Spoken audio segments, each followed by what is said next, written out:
Phones on mute, or vibrate, or off, whichever your preference is. That would be much appreciated.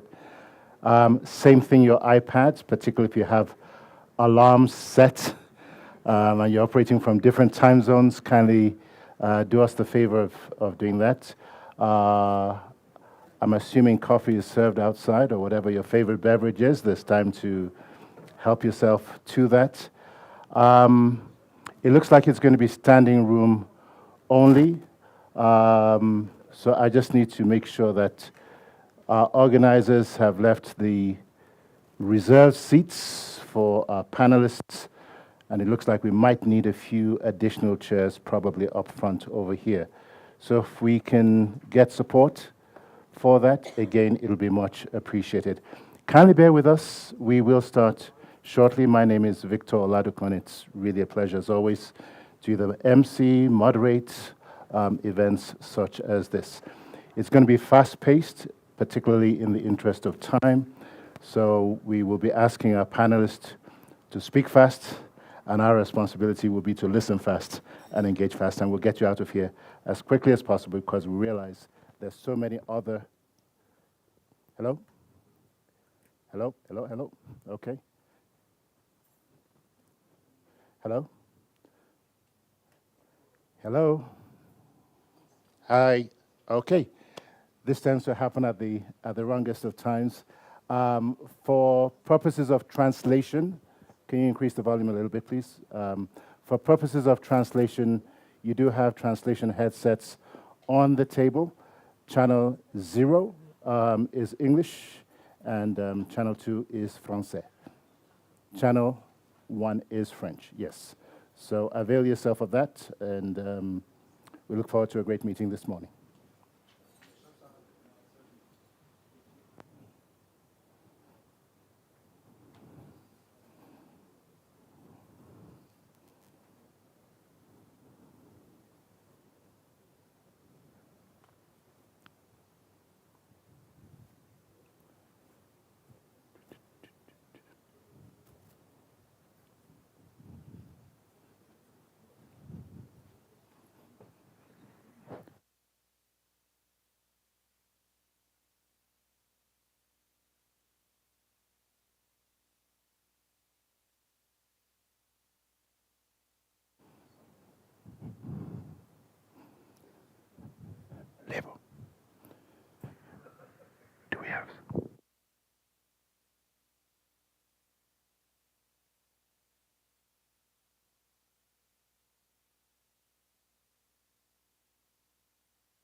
Man.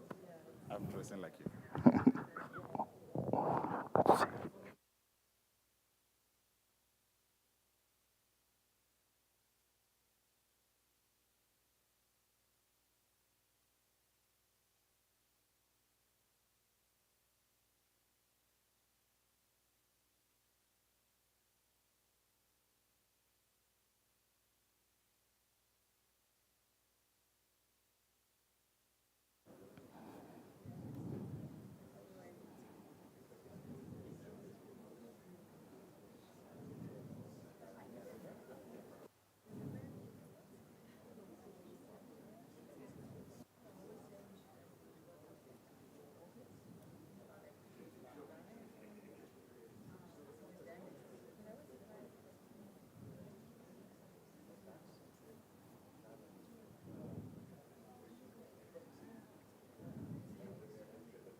Excellent.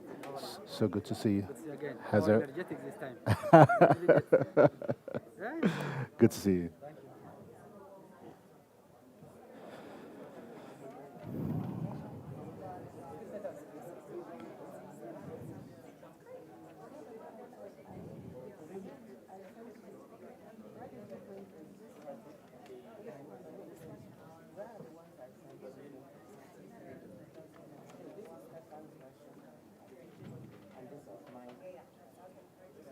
Hello, sir. How are you doing? How are you? Very well. Good to see you. Salam. Hello. Yeah.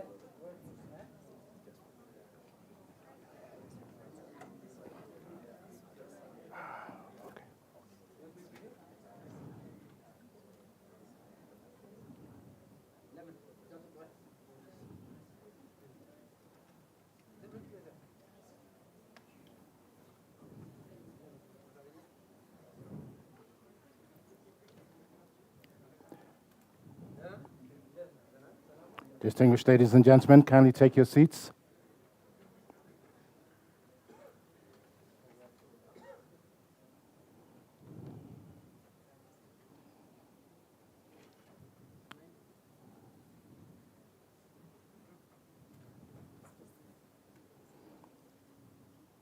Excellencies, distinguished guests, ladies and gentlemen, good morning and a very big welcome to the official launch of the African Development Bank Group's Macroeconomic Performance and Outlook Report 2025.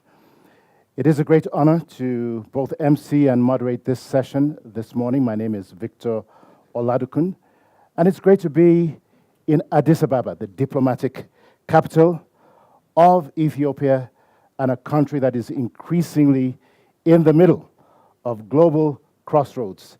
If you haven't visited Ethiopia in just 6 months, I think every single time you come back here, you'll be amazed at the amazing transformations taking place in this beautiful city and in this beautiful country. Today, Africa stands at a defining crossroads in its economic and development journey. But, needless to say, I like to believe that this is a great time to be alive in Africa. There hasn't been a better time than now, in spite of the challenges that we do face. Today, Africa navigates an increasingly interconnected and dynamic global landscape, one that more than ever is marked by economic shocks, geopolitical shifts, climate change, and regional conflicts. As such, this much anticipated report is a critical compass, it's a roadmap, and a strategic document for policymakers, investors, and development partners.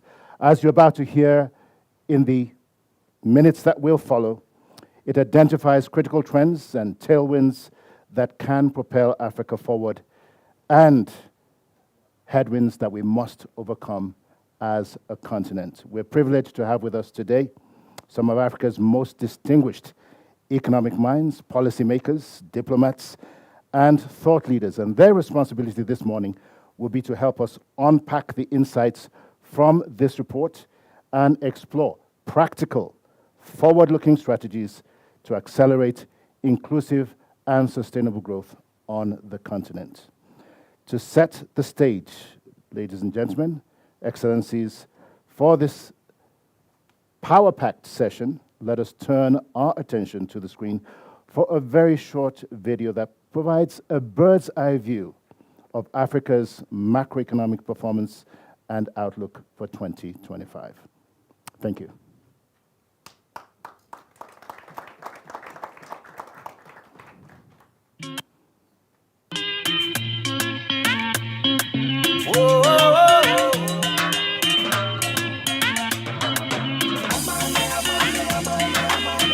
In 2024, Africa's growth matched the global average. In 2025, it is expected to surpass it, making Africa one of the fastest growing regions, surpassed only by Asia. Yes, Africa shines as one of the most exciting regions. Energy, tourism, agriculture, and private investments are driving growth in several African countries, with some posting gains of more than 1 percentage point. While the continent's growth held steady at 3.2% in 2024, it's expected to ramp up to 4.1% in 2025, setting the stage for an important year. Each region is forging its own growth path.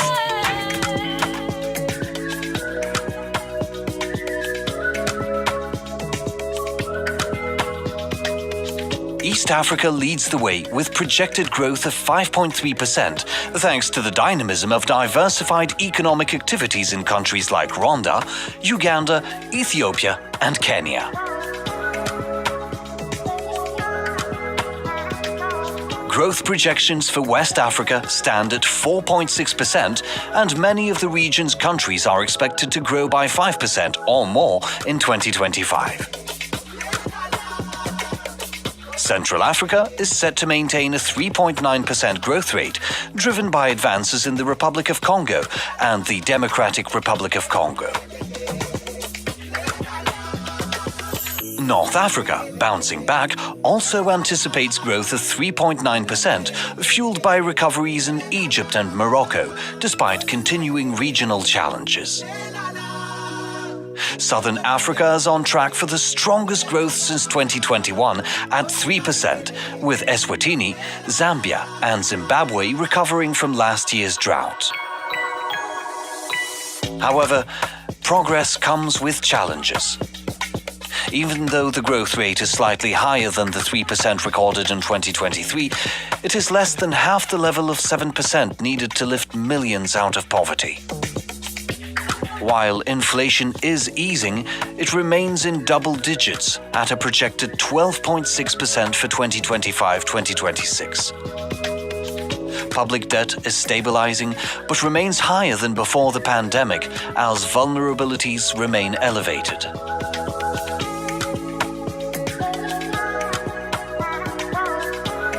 Some of the solutions to tackle these issues include creating a more favorable business environment by leveraging regional integration policies and supporting national champions, pursuing and promoting franchising while leveraging the technological know-how, preemptively pursuing debt restructuring, adding value to critical and rare earth minerals.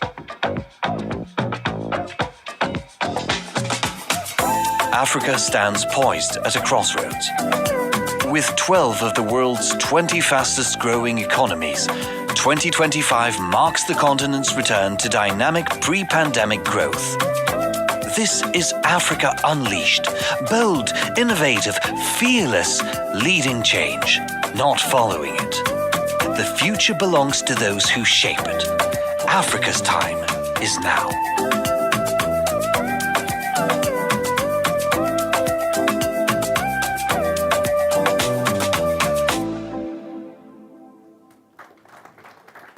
An excellent video presentation there. Progress comes with challenges, but as we all know, the caveat is that there is no challenge and there's no mountain that's either too high enough that it can't be overcome or a challenge that is insurmountable.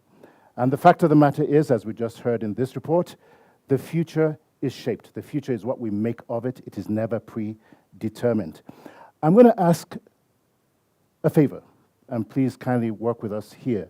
We're in Africa, and as we know, in Africa, when you invite guests to your home, if there's not a seat in your home for the guest to sit down, you don't sit. So I'm going to ask kindly that members of staff, particularly of the African Development Bank, if you could kindly just rise, maybe stand at the back and make room for some of our guests who are still trying to come in, but for which there are no seats. I would really, really appreciate it. It's a small sacrifice to staff members. Kindly just give up your seat just for a few moments. Thank you very, very much for doing that. Thank you very much. Greatly appreciate it. Thank you. Well, following that very insightful video presentation, it is now my honor to invite to the podium Mrs. Nnenna Nwabufo, Vice President, don't stand yet, of Regional Development Integration, don't stand yet, and Business Delivery at the African Development Bank Group. She's just in a hurry to get out of her seat and deliver. But one of the things I want to say is that Nnenna Nwabufo has had tremendous and diverse experience at the African Development Bank, probably more than 90% of the more than 3,000 staff members who call the bank home, and she brings with that a tremendous track record of excellent performance. Please give a warm welcome this morning. Oh no, come on guys. I know you've had breakfast, you've had your coffee, we can do a whole lot better than that. The podium is yours. Can we give a warmer welcome? Thank you. Thank you very much, Big Brother Victor. I always thought I was running for election for president of the bank with that introduction. Only that I don't think my name was amongst the list that are being checked by the steering committee. Good morning, friends of Africa and friends of the African Development Bank. Honorable Minister Ahmed Shide, Minister of Finance for Ethiopia, and the Honorable Governor of Ethiopia, the bank's Board of Governors, Honorable Commissioners present, Commissioner Muchanja and Commissioner Mariping. You're all welcome. Excellencies, distinguished delegates, ladies and gentlemen. It's an honor to address you today on behalf of the African Development Bank Group President and Chairman of the Board of Directors, Dr. Akinwumi Adesina, at the presentation of the 2025 edition of Africa's Macroeconomic Performance and Outlook. Africa, like other regions, continues to grapple with multiple shocks such as tightening global financial conditions, geopolitical tensions, elevated public debt, persistent inflation, climate-related disasters, and structural bottlenecks. These challenges complicate policy-making and investment decisions, necessitating continuous reassessment of macroeconomic conditions in our various countries and across the continent. Against this backdrop, the 2025 edition of Africa's Macroeconomic Performance and Outlook provides an evidence-based assessment of recent trends and short to medium-term economic prospects. While acknowledging Africa's resilience, the report advocates bold policy actions to sustain economic recovery and mitigate risks. My remarks today will focus on 5 key areas. One is the GDP growth and outlook. The second one is macroeconomic fundamentals. The third is sovereign debt dynamics, then domestic resource mobilization and policy priorities for enhancing resilience. On Africa's GDP growth and outlook, in 2024, Africa's average real GDP growth was estimated at 3.2%, mirroring 2023 levels, but below the 7% minimum required to significantly reduce poverty on the continent. Growth upticks were recorded in 30 out of 54 countries, largely driven by improvements in hydrocarbons, tourism, agriculture, and private investment. Looking ahead, Africa's GDP growth is projected to rise to 4.1% in 2025 and 4.4% in 2026, supported by economic reforms, easing inflationary pressures, and improved fiscal positions. Notably, Africa is expected to be second fastest growing region after Asia, with 12 of the world's 20 fastest growing economies in 2025 being on the continent. However, despite these positive projections, regional variations persist and risks remain. A reversal in global disinflation trends and fiscal tightening in advanced economies could delay Africa's economic recovery. Now, on the macroeconomic fundamentals, inflation remains a key challenge. It's averaging about 18.6%. It averaged about 18.6% in 2024, far above the medium-term target. It's expected to decline to 12.6% between 2025 and 2026 due to continued monetary tightening. Fiscal deficits widened slightly from 4.4% of GDP in 2023 to 4.6% in 2024, but is projected to narrow to 4.1% in 2025 to 2026, but is still above the 3% macroeconomic convergence target. Currency depreciation persisted in 2024 despite the easing of global financial conditions, reflecting that there are lingering monetary tightening in advanced economies, which is affecting our own continent. The current account deficit widened from 1.6% of GDP in 2023 to 2.4% in 2024, and these are due to trade deficits and declining net income. However, external financial flows rebounded by 8.7% to 207.9 billion in 2023, and this is driven by a reduction in net portfolio outflows. On Africa's sovereign debt dynamics, tight global financial conditions are slowly easing, aiding fiscal consolidation and debt reduction. Africa's median debt to GDP ratio declined to 60% in 2024 from 63.5% in 2021-2023, and is expected to drop further to 59.2% in this year. However, there are debt vulnerabilities that remain very high.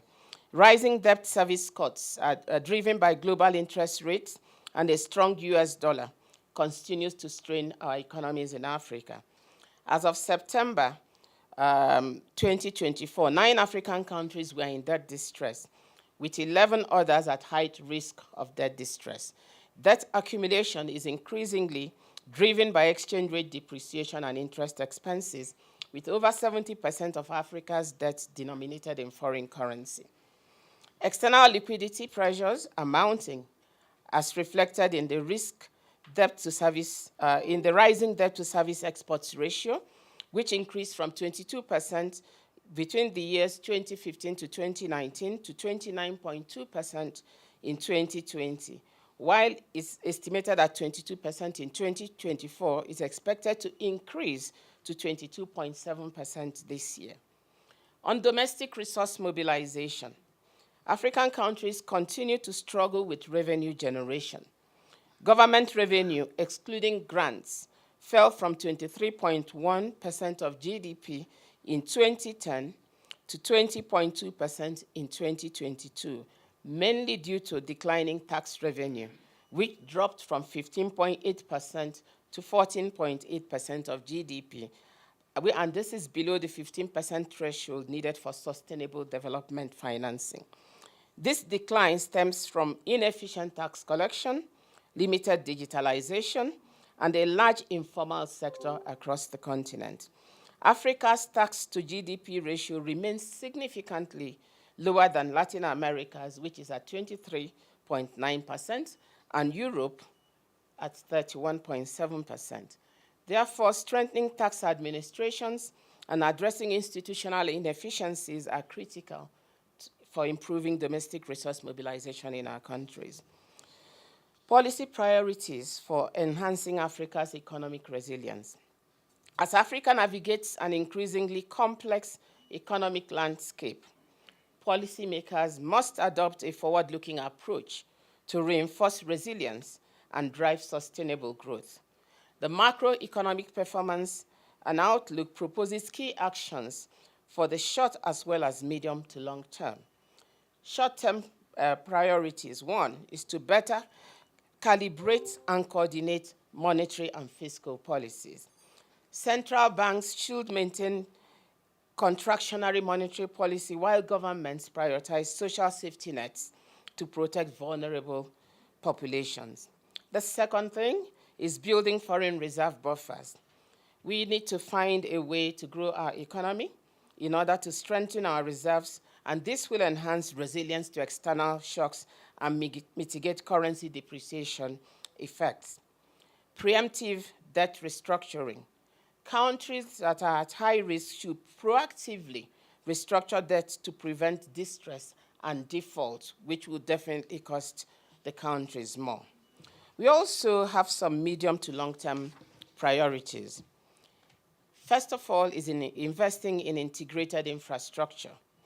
Mobilizing domestic and foreign capital for infrastructure projects will boost productivity and economic diversification. The second is enhancing the business environment.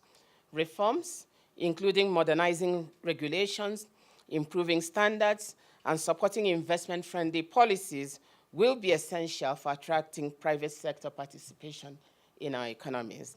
The third one is fostering economic diversification. Supporting national champions and strengthening backward and forward linkages with small enterprises will deepen our domestic markets. And the fourth one is leveraging franchising and foreign expertise. We need to encourage cross-border investments and knowledge transfer to accelerate our industrialization on the continent. Number 5, reforming the international financial system. Addressing Africa's access to affordable capital is vital for sustainable development in Africa. And number 6, strengthening fiscal rules and transparency. We need to establish clear mandates for fiscal councils and debt management offices, which will enhance accountability and reduce fiscal distress for our countries. And lastly, improving domestic revenue mobilization. We have to enhance our tax collection systems, reduce inefficiencies, and adopt digital technologies, and we need to prioritize this in order to increase government revenue sustainably. In conclusion, 2 points. Africa's economic resilience and growth prospects remain strong, but challenges persist. Therefore, addressing inflation, strengthening fiscal policies, and ensuring sustainable debt management will be crucial for maintaining economic stability. Structural reforms and strategic investments will further enhance Africa's capacity to navigate global shocks and sustain long-term growth. Secondly, Africa has the potential to drive global economic expansion in the coming years, but realizing this potential will require decisive and well-coordinated policy actions by our governments. This may seem difficult, but it is not impossible if governments make it a key development agenda. Thank you very much.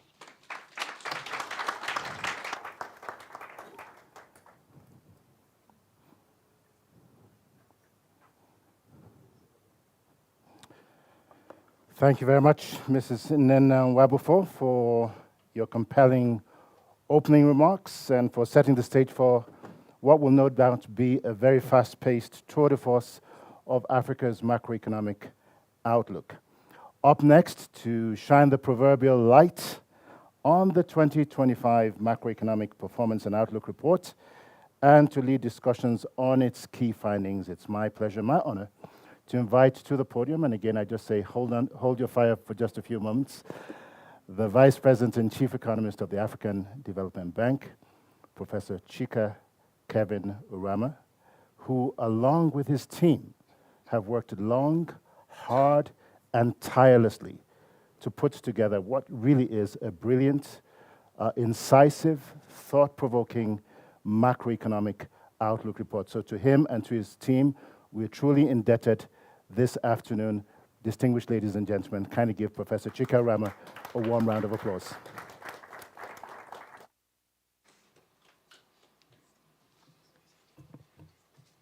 Thank you very much, my brother, Victor Oladokun.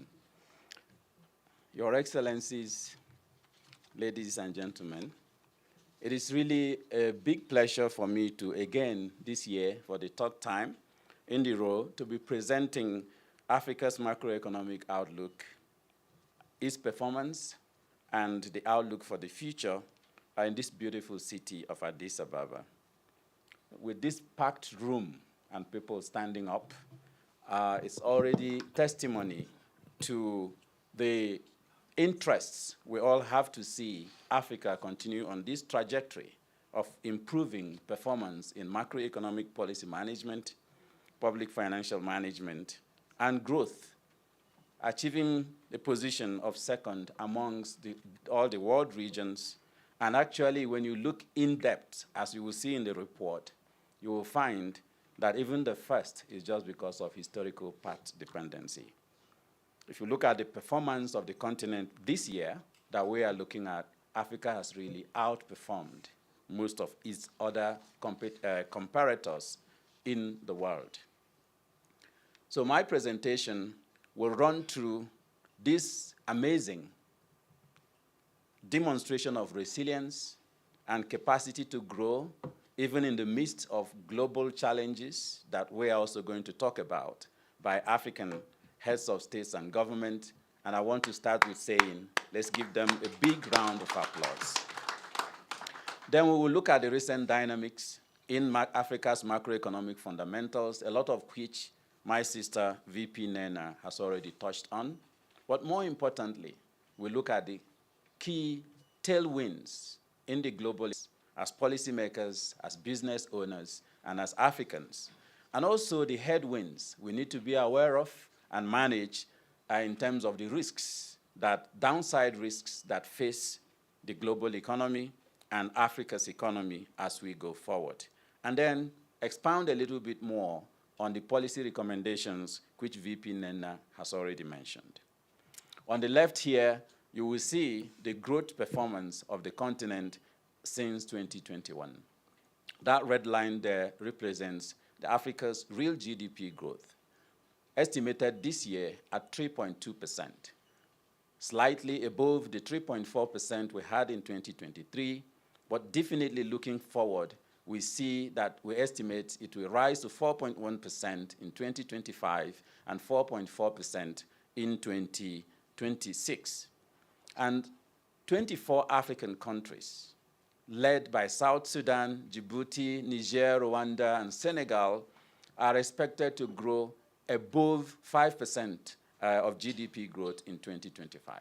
And many of countries, including the one that is hosting us, Ethiopia, have done so well in the terms of GDP growth rates. Among the 20 fastest growing economies in the world this year, 12 of them are African. And Africa's GDP, even though it's growing at this high percentage rate, we also have to point out that it's not sufficient in terms of the quality of growth to create the amount of jobs we require in Africa, or also to break the endemic abject poverty, the vicious cycles of poverty that we have. And why is that? While Africa's population, real GDP is growing, the population is also growing. And therefore, Africa's GDP per capita has lagged the other regions as of its competitors, as we can see in this graph as well. So here, you see that the GDP per capita growth, even though it's going to double in the year 2025 and also increase further in 2026, this year it only increased by 2 percentage points, from 0.7% to 0.9%. And despite this growth in GDP per capita, as I've mentioned, it is not enough for us to be able to lift people out of poverty. But the good news is, our anticipation and estimations from our models show that by 2026, the African economies will be at par in terms of GDP per capita growth with Europe, Latin America, and the Caribbean. This, again, is impressive given where we're starting from. So, but we need a number of policies to be able to address the recurrent challenges that we have in the African economies. Another key point to make is that we have regional variations in the growth. That first aggregate picture does not paint the picture in all the countries. There are a number of individual countries in Africa that has been growing above the required 7% in several years, including in 2024. But the winners here for us will be East Africa. The Eastern Africa region, due to deep economic reforms that has been implemented, but also diversification of economies and so on, has grown rapidly. So the only region that did not see a recession during COVID-19, and since then, as you see in that graph, has continued to have an upward growth consistently. But another region I want to highlight is Southern Africa region. The Southern Africa region has been one of a concern because of the structural issues in South Africa that had dragged down the growth rates in that region of the country, of the continent. But today, we can see that last year and this year and next year is actually beginning to double the rate of growth in Southern Africa region, again because of a number of reforms that has been implemented. But other regions, West Africa, Central Africa, and North Africa, are also doing very well in terms of the growth trajectory being in the positive direction. Not for West Africa, a lot because of rebounding growth due to reforms that has been implemented by the current Nigerian government, the largest economy in that region. But we still have challenges in the macroeconomic fundamentals of the continent. Inflation continues to persist and go higher and higher. So we estimate this year that inflation is estimated to rise to over 18%. But in 2026, we are going to see, in 2025, it's going to come down to 12.6%, as already presented by VP Nenna.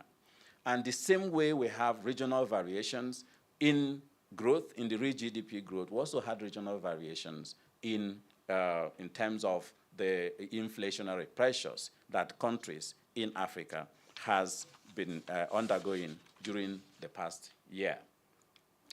Compared to the rest of the regions, this is a key important point to make, that compared to the rest of the regions, the inflationary pressure in Africa has remained sticky despite active policies on fiscal consolidation and tightening monetary policy by our central banks and also by our finance ministries across the continent. Those red bars there show the inflationary pressures on the continent when you consider the trends over time. And exchange rate depreciation has been seen, based on this report, as the core driver of the inflation pressures that we have seen on the continent. Most of the countries in Africa saw rapid depreciation of its currency, domestic currency, because of appreciation of the value of the dollar. So this, again, is something that we really need to look at. And several countries in Africa saw uptick in inflation, as you will find in the report. But again, just like in other indicators, several countries on the continent also maintained stable inflationary outlook or even saw reductions in inflation over time. But the point to make here is that for a number of countries on the continent, we are above the required levels to maintain macroeconomic stability. On public debt ratios, we are also seeing a decline in the gross ratios of public debt to GDP on the continent, now going down, but still higher than the pre-pandemic period. And we see that the challenges that it creating that uptick in public debt has been what we continue to talk about, the spread that we have in the Africa's risk premium, with the continent paying about 3.5% more in terms of the returns, the rates of interest that we pay. And with this, Africa is losing about $74 billion annually. Again, this is why the decision of the African heads of states to implement an Africa Credit Rating Agency is a decision in the right direction. In terms of fiscal deficits, we're also seeing weakening in the fiscal conditions of countries. I'm not going to go into much depth because of the challenges of time. And so both in the fiscal and current account positions of the continent, we need to do a bit more. But the challenge is that also it's not internal factors only that is driving these challenges within the continent. So external issues continue to create pressures on governments on the continent. So if you try to look back, not just to think about 5-year term of growth on the continent, we see that some of these trends we're talking about in terms of challenges in the macroeconomic fundamentals of the continent is systemic. So we've seen episodic growth on the continent, maintaining about 4.0% per year for the past 2 decades. But we also see that this growth rate, despite being impressive, and we're saying it's second among the other regions, is not enough to create jobs or lift people out of poverty. And this is why with the African Union Commission and NEPAD, we'll be releasing a report tomorrow on key actions to be able to break these challenges that we'll continue to have on the continent. So the volatility in our GDP is because we continue to rely on commodities, and by nature, the global market price of commodities is volatile. So further diversification of our economies remain a key policy action that we need to continue to watch. External flows has also continued to decline. In terms of inflows to Africa, we have seen a rebound last year compared to what we talked about in 2024 MEO report, but FDI flows declined by 3.4%. Even our own remittances declined by 2.7% because of the new developments in the global policy arena that we see and different policies that are impacting our citizens that are in the diaspora, but also impacting financial flows to the continent. ODA also declined slowly, but it's beginning to return a little bit, but still the hoping for more ODA resources for Africa is, we need to be very, think about it carefully, especially with regard to the recent developments that we're seeing across the countries. So Africa continues to struggle to address one of the major issues that is the fundamental basis for economic growth everywhere, domestic revenue mobilization. And VP Nena has already talked about it and given us the figures. We require a minimum of about 25% of GDP growth, GDP in terms of tax revenue collection, and Africa is just about half of it, around 15% that currently. But again, this varies across countries, and even tax revenue, government revenue, is far too low to be able to drive transformation on the continent. So with all this picture, what are those upside and downside risks that we need to talk about? Ongoing disinflation in the advanced economies could come with some benefits for Africa, because again, even the inflationary pressures in Africa is sometimes due to imported inflation. And as conditions continue to improve, especially in the United States and Asia, our trading partners were expecting some pass-through effects in the coming years for the continent. Continued fiscal consolidation efforts can also bring some benefits or disbenefits, consolidation in the developed countries, but also in Africa could bring some benefits or disbenefits depending on how within the continent we marry our fiscal and monetary policy to ensure that the monetary policy stance is not going to be hurting growth, SME development, and general productivity increments within the continent.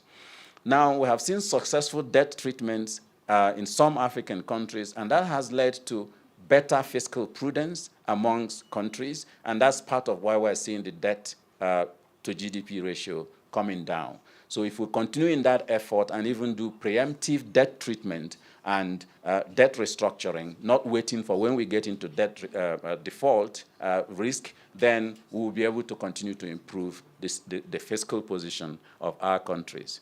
But stronger growth in the United States and Asia are two key areas that is supposed to be upside risks for Africa in terms of being tailwinds that can help Africa to move forward. But again, looking at recent developments in the United States, even that we need to be very careful about.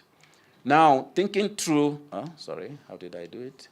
Okay, so when we think about internally, what are then the downside risks? What are the headwinds we need to watch? Fiscal tightening and the looming debt crisis continue to be a balancing act for the countries in Africa.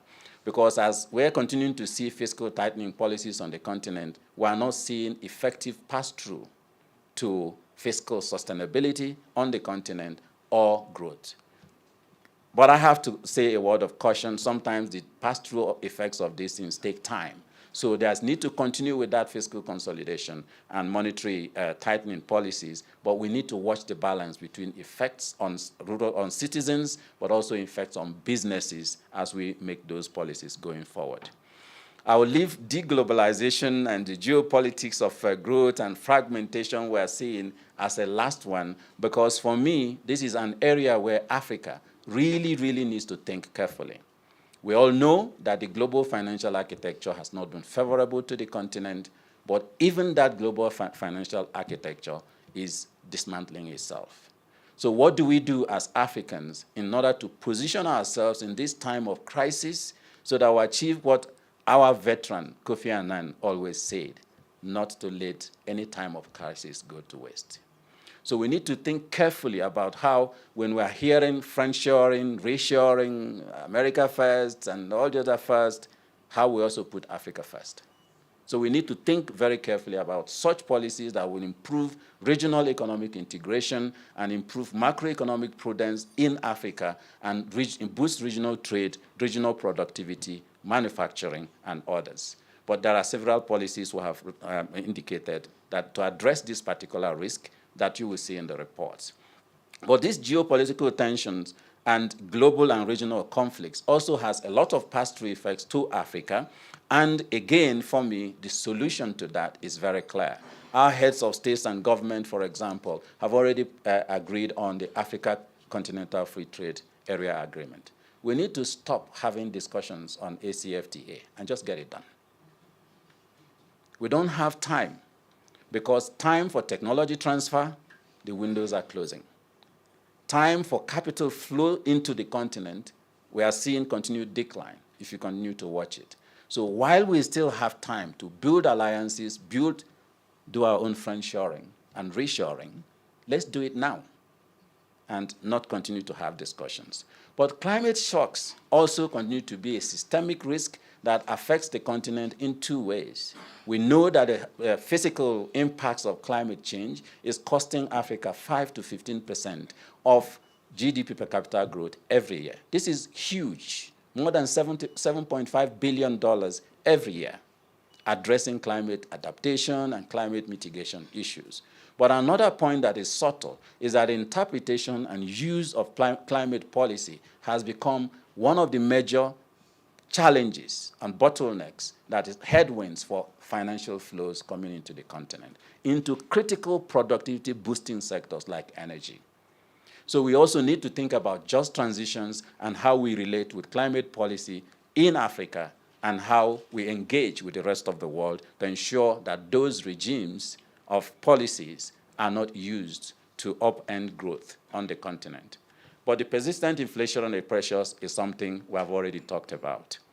So what are the key policy recommendations if we look at this picture that we have talked about? Macroeconomic policy reforms continue to remain an important and, in fact, a sine qua non for a necessary condition for growth to be sustained on the continent. We're doing well on GDP growth, and we can also even do much better. As you will hear tomorrow, there are key actions that if we continue to take, we will continue this path of upward growth and be able to reach that 7% mark required to break the vicious cycles of poverty on the continent. I would just say, if there's one key recommendation we need to take home from this report, is that there is no substitute for sound macroeconomic policy management and creating stability in the policy environment of our countries. To address issues of inflation, we have very clear policies that need to be considered, and it depends on the situation in each particular country. So I encourage you to read the report so you get the more details on what we need to do. But on a broad scale, we're saying we need to coordinate monetary and fiscal policies to make sure that we are not upending productivity growth, SME growth, private sector development by continuing to increase monetary policy rate only to manage the inflation of the country. So balancing inflationary targets but also growth targets is a key policy that we need to think about in Africa. But it depends on which situations countries are in. So if you read the report, you can find what relates to your own country. To address debt vulnerability and refinancing risks, there are several things that needs to be done. But again, the continent is ahead of the pack. One of them is that Africa is the only continent that doesn't have a financial stability mechanism to address debt refinancing risks, which today is costing the continent about $10 billion every year for the next 10 years. If you go even by 2030, it's continuing increasing. And that analysis is based on already contracted debt. So with more fiscal pressures and additional debt that accumulation on the continent, that refinancing risk challenges will also continue to happen. So we need to focus on debt productivity instead of debt sustainability. Debt sustainability is important, but debt productivity is even more important, because if we think about the quality of debt and the returns to the debt, borrowing only for productive investments, then we turn our debt to a growth-enhancing investment rather than the issues of we continue to think about how to repay this debt. Because if you borrow to invest and the investments creates returns higher than the principal, you are in good business. So let's think about that. We also need to pursue preemptive debt restructuring. Let's learn from the examples of Zambia, of Ghana, and the countries that have been able to do debt restructuring in the past 3 years, and the improvements in their fiscal policy prudence. Let's try to roll that out, not waiting for when it rains before we buy the umbrella. Accelerating capacity building in public financial management to ensure public prudence in the public finance management processes, from domestic revenue mobilization to budgeting to borrowing to macroeconomic fiscal policy management, is fundamental. And this is where, again, Africa is ahead of the pack. Under the leadership of President Adesina and the board of the African Development Bank Group, we've established the Public Financial Management Academy. We've also established what we call the Africa Debt Management Initiative Network, and also the Debt Management Forum for Africa, bringing all the stakeholders on managing debt and public financial management at all levels together to train, to provide technical assistance, and we're already seeing improvements that's happening in this. And then to address the current account deficit, we just need to strengthen the trade in manufactured goods, regional trade in manufactured goods. The proportion of trade, regional trade in manufactured goods in Africa today is about 6.3%. And this is 6.3% of about 15% of regional trade in Africa. It's too small. And we need to change the ACFTA to a platform that allows us to identify key potentials of particular countries in the continent where there's competitive advantage and also comparative advantage, and implement very clear policies that prioritizes Africa's goods and services. That's the only way to encourage production. So let's implement franchising, bringing foreign companies to come and invest in building those factories in Africa instead of extracting raw materials, but also let's implement what we have called preferred procurement policies for African countries to prefer Africa's products in order to create demand and make these things to go forward. We also need to accelerate domestic revenue mobilization, as we have already heard, broadening the tax base, improving tax administration through technologies and everything, but also let us focus on improving the social contract between governments and citizens. We find in our research that why we have that low rates of tax collection on the continent is mistrust between citizens and governments. What do you use my tax for? And because of that, we have high levels of implicit tax on the continent for people providing electricity for themselves, providing water for themselves, and even roads, some of the social services that should be taken care of by government. So by improving this social contract, we expect that the tax base can be increased. Other policy recommendations include structural reforms to improve business environment and accelerate the pace of diversification and manufacturing in Africa. We also need to invest in integrated productive infrastructure, building the rails that connects Africa in order to ensure that we can reduce the cost of intra-African trade, because businesses will only do business if they find the environment favorable and cost-effective. But we also need to rapidly increase natural capital accounting, beneficiation, and value addition. Again, we just released a report at Baku on measuring the green wealth of Africa, championed by President Sassou Nguesso and President William Ruto and President Adesina.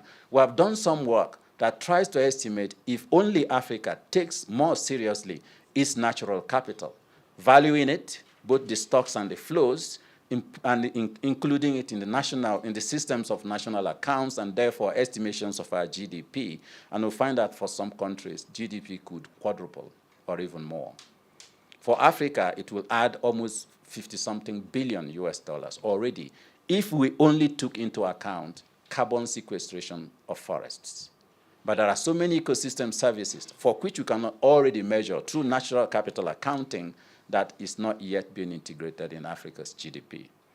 More so, we find that many of the systems of national accounts in Africa are outdated, which means that we're comparing apples and oranges when you put your GDP figure at par with the others who have a basket of instruments, of items that are measuring is much more than yours. Yours will be less. So investing in national statistics offices to ensure that they can be up to date in measuring our systems of in our systems of national accounts and rebasing GDP in this regard is a critical policy that can deliver immediate low-hanging fruits. But we need to also invest, create incentives and enhance the use of diaspora remittances. We find that diaspora remittances is the largest non-debt financing mechanism for Africa today. And for several decades, it has been. Today, we are saying it's declined, and it's declining to 95 billion US dollars, which is our FDI, ODA, portfolio investments is a fraction of that figure. But the challenge is that it's going into consumption smoothing. So the challenge to African countries is to create instruments that can securitize those remittances, enhance the use of diaspora bonds in mobilizing resources, build trust within this, with our diasporans outside, and create opportunities by building a more reliable and a stable policy environment to make them to even invest more. But through securitization, we can channel that to building human capital, creating businesses, and other things, basically financing Africa's development with Africa's own resources. I also urged reforms in the global financial architecture, both the debt architecture, but the capital markets, climate finance. We have already released reports showing that all these are actually, the resources are flowing in the reverse direction. My closing words would be to say, the African Development Bank, under the leadership of the President Akinwumi Adesina, and also the African Union Commission, under the leadership, the Trade and ATIM Department, the Commission and Mushanga sitting here, we have all collaborated to do a lot of work on identifying what needs to be done for Africa to maintain this trajectory of growth and break the vicious cycles of poverty. And in all these studies, we find that it is possible. There are very many low-hanging fruits that already can put Africa's GDP even much higher than Asia, but the issue here is implementation.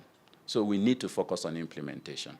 I've highlighted some of those reports on measuring the green wealth of Africa, and also a report on the key strategic actions to achieve inclusive growth and sustainable development in Africa that will be launched, that will be presented tomorrow, and then also the Africa Financial Stability Mechanism that will also be presented tomorrow. So what we do in the African Development Bank, we identify, we analyze Africa's economies, we identify the challenges, but we also liaise with the relevant stakeholders, national governments, the African Union, and our development partners to create solutions. Let's use them.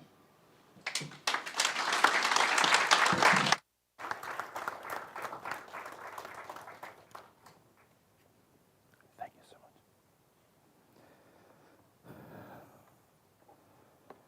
A very challenging task, but one that was delivered exceptionally well.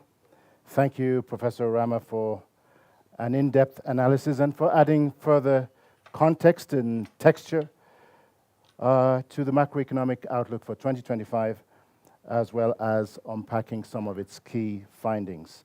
Just to paraphrase in my own non-economic way, in a dynamic global environment, one that's moving at the speed of light, there really is an urgency of now for an Africa-first development agenda.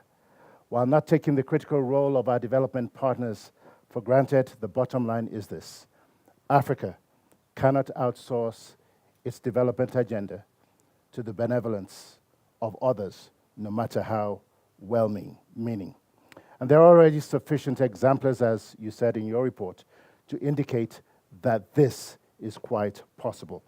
At this point, I'd like to invite to the podium several very distinguished panelists for a photo op and the official launch of the report, a symbolic moment that underscores our collective commitment to leveraging data-driven insights to shape Africa's economic and development trajectory.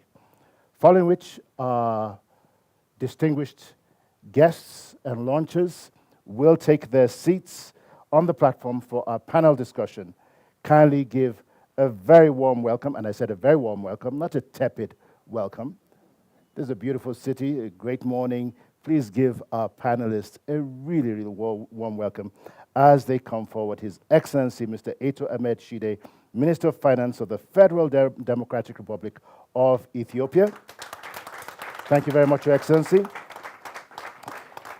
His Excellency, Ambassador Albert Muchanga, Commissioner for Economic Development, Trade, Tourism, Industry and Minerals at the African Union Commission, one of the commissioners with the largest portfolios at the African Union.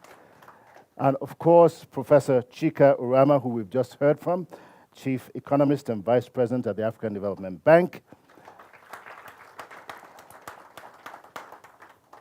as well as our very distinguished Mrs. Nenna Nwabufo, Vice President, African Development Bank, Dr. Matei Maruping, Chairperson, the African Risk Capacity Group. Thank you very much, sir. And Dr. Almayehu Tafese, Program Leader, International Food Policy Research Institute. That completes our list.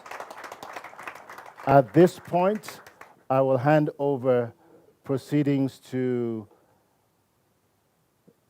Labo. Oh, yes, absolutely. Let's attribute that to a function of the head and not of the heart. I'm going to ask VP Beth Dumford to also come forward to complete the mix. I believe that we have the we've actually got the physical unveiling here, and copies will be distributed shortly. To the Chief Economist, I trust that tomorrow we'll have QR codes for those who also want digital copies, et cetera, et cetera. I'm sure a lot of you, our guests, are chomping at the bit to go through the document. At this point, I hand over to the Chief Economist for the rest of this unveiling. Over to you.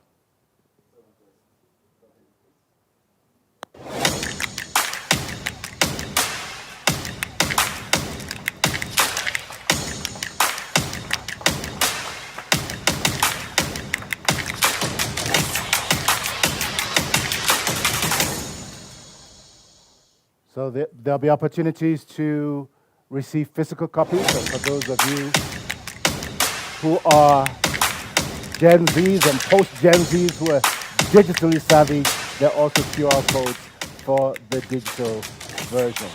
And that will be available on screen. There it is. Thank you very much. Once again to the Chief Economist and his hard-working team and other members of the management team at the African Development Bank. Please give them a warm thank you and welcome for the excellent work done. Thank you very much. I'm going to ask that with the exception of the Chief Economist, that our panelists please take their seats.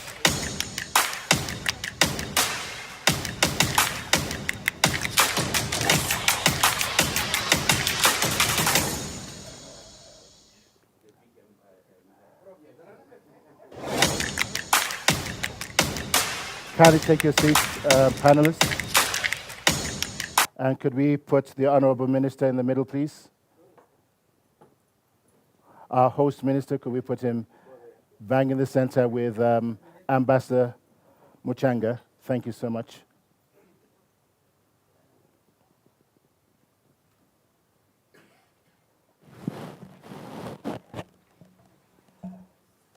We also have joining us virtually His Excellency Mr. CDKM Keita. I trust that we have him online. If we do, kindly acknowledge. He is. Okay, excellent. So again, we're going to try and move at the speed of light. And I'm going to start with His Excellency Ahmed Shide, the Minister of Finance here in Ethiopia, our host minister.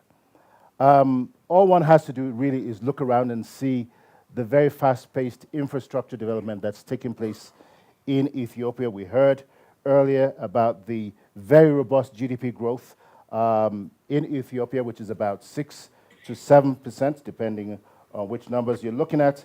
And you certainly have one of the fastest growing economies in Africa. And you've been able to do this in spite of strong growth, in spite of numerous shocks.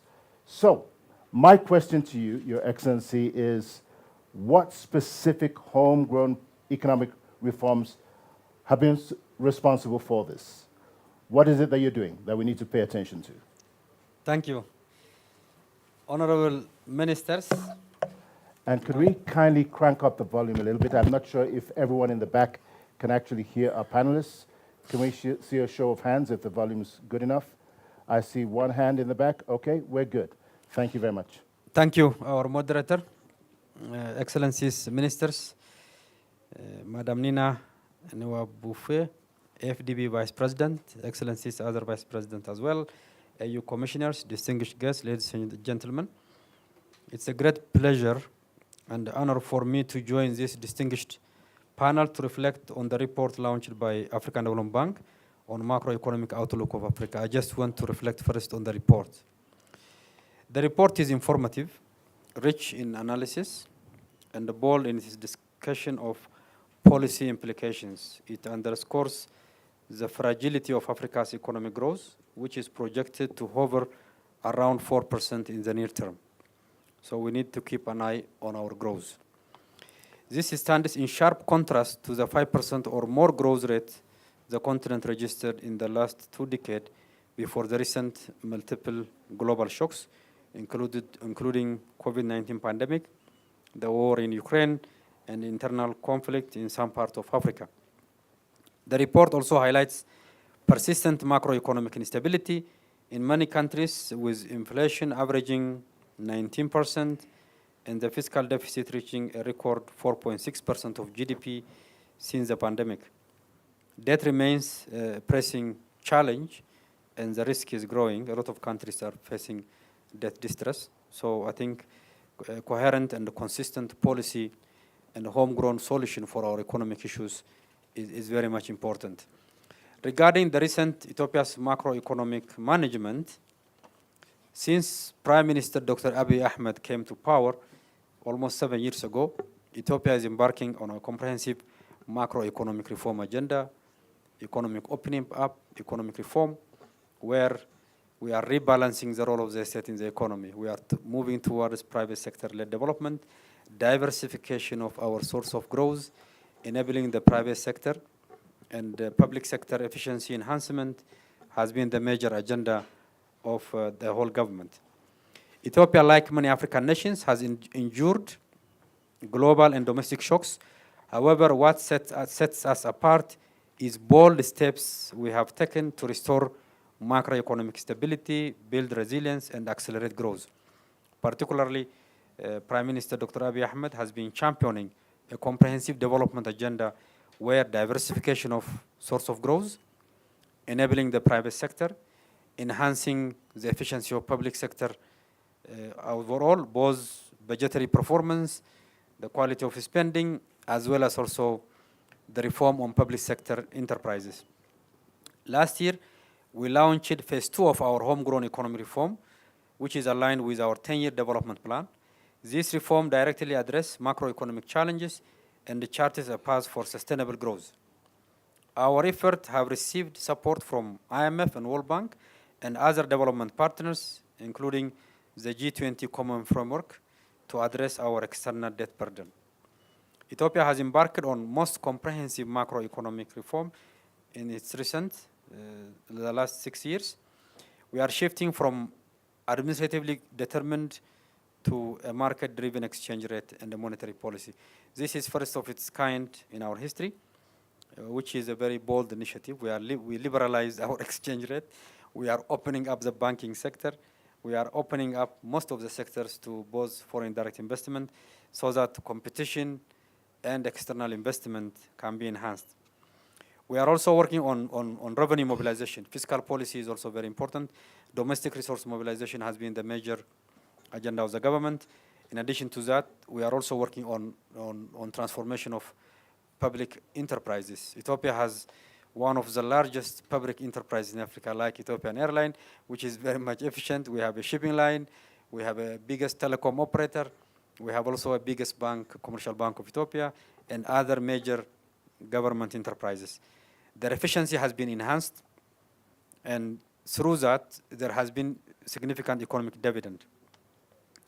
As a result of this macroeconomic reform and diversification of source of growth and enabling private sector-led growth, we had a lot of successes. Particularly, inflation has dropped from around 24% to 15% this time. Foreign exchange reserve and FDI inflows have improved significantly. Our tax revenue has significantly increased, strengthening our fiscal position. We need to do more in terms of tax to GDP ratio, but in terms of absolute collection, there has been significant effort. We are also working on social protection programs, which has been expanded significantly as a result of the exchange rate liberalization and the new monetary policy. We are subsidizing fuel, fertilizer, medicine, essential goods, so that the poor can be protected from the reform. Real GDP has grown last year 8.1 percentage point. This year we are expecting more than 8.4 percentage point of real GDP growth, which is a very significant. You can see in Addis Ababa the massive expansion in terms of infrastructure of the city, development of the city, urban renewal, so that the city will be beautiful, clean, green, as well as livable, and the mobility is ensured, and also basic urban infrastructure is to the standard. This is not only in Addis Ababa, it is also in all parts of Ethiopia. And the diversification of source of growth, both in urban development as well as agricultural development in rural areas and mineral sector development, has been a major source of growth in the economy. So Ethiopia, with its size, now is the biggest economy in the region. With the current macroeconomic reform, we are expecting significant investment, expansion in the growth capacity in the economy.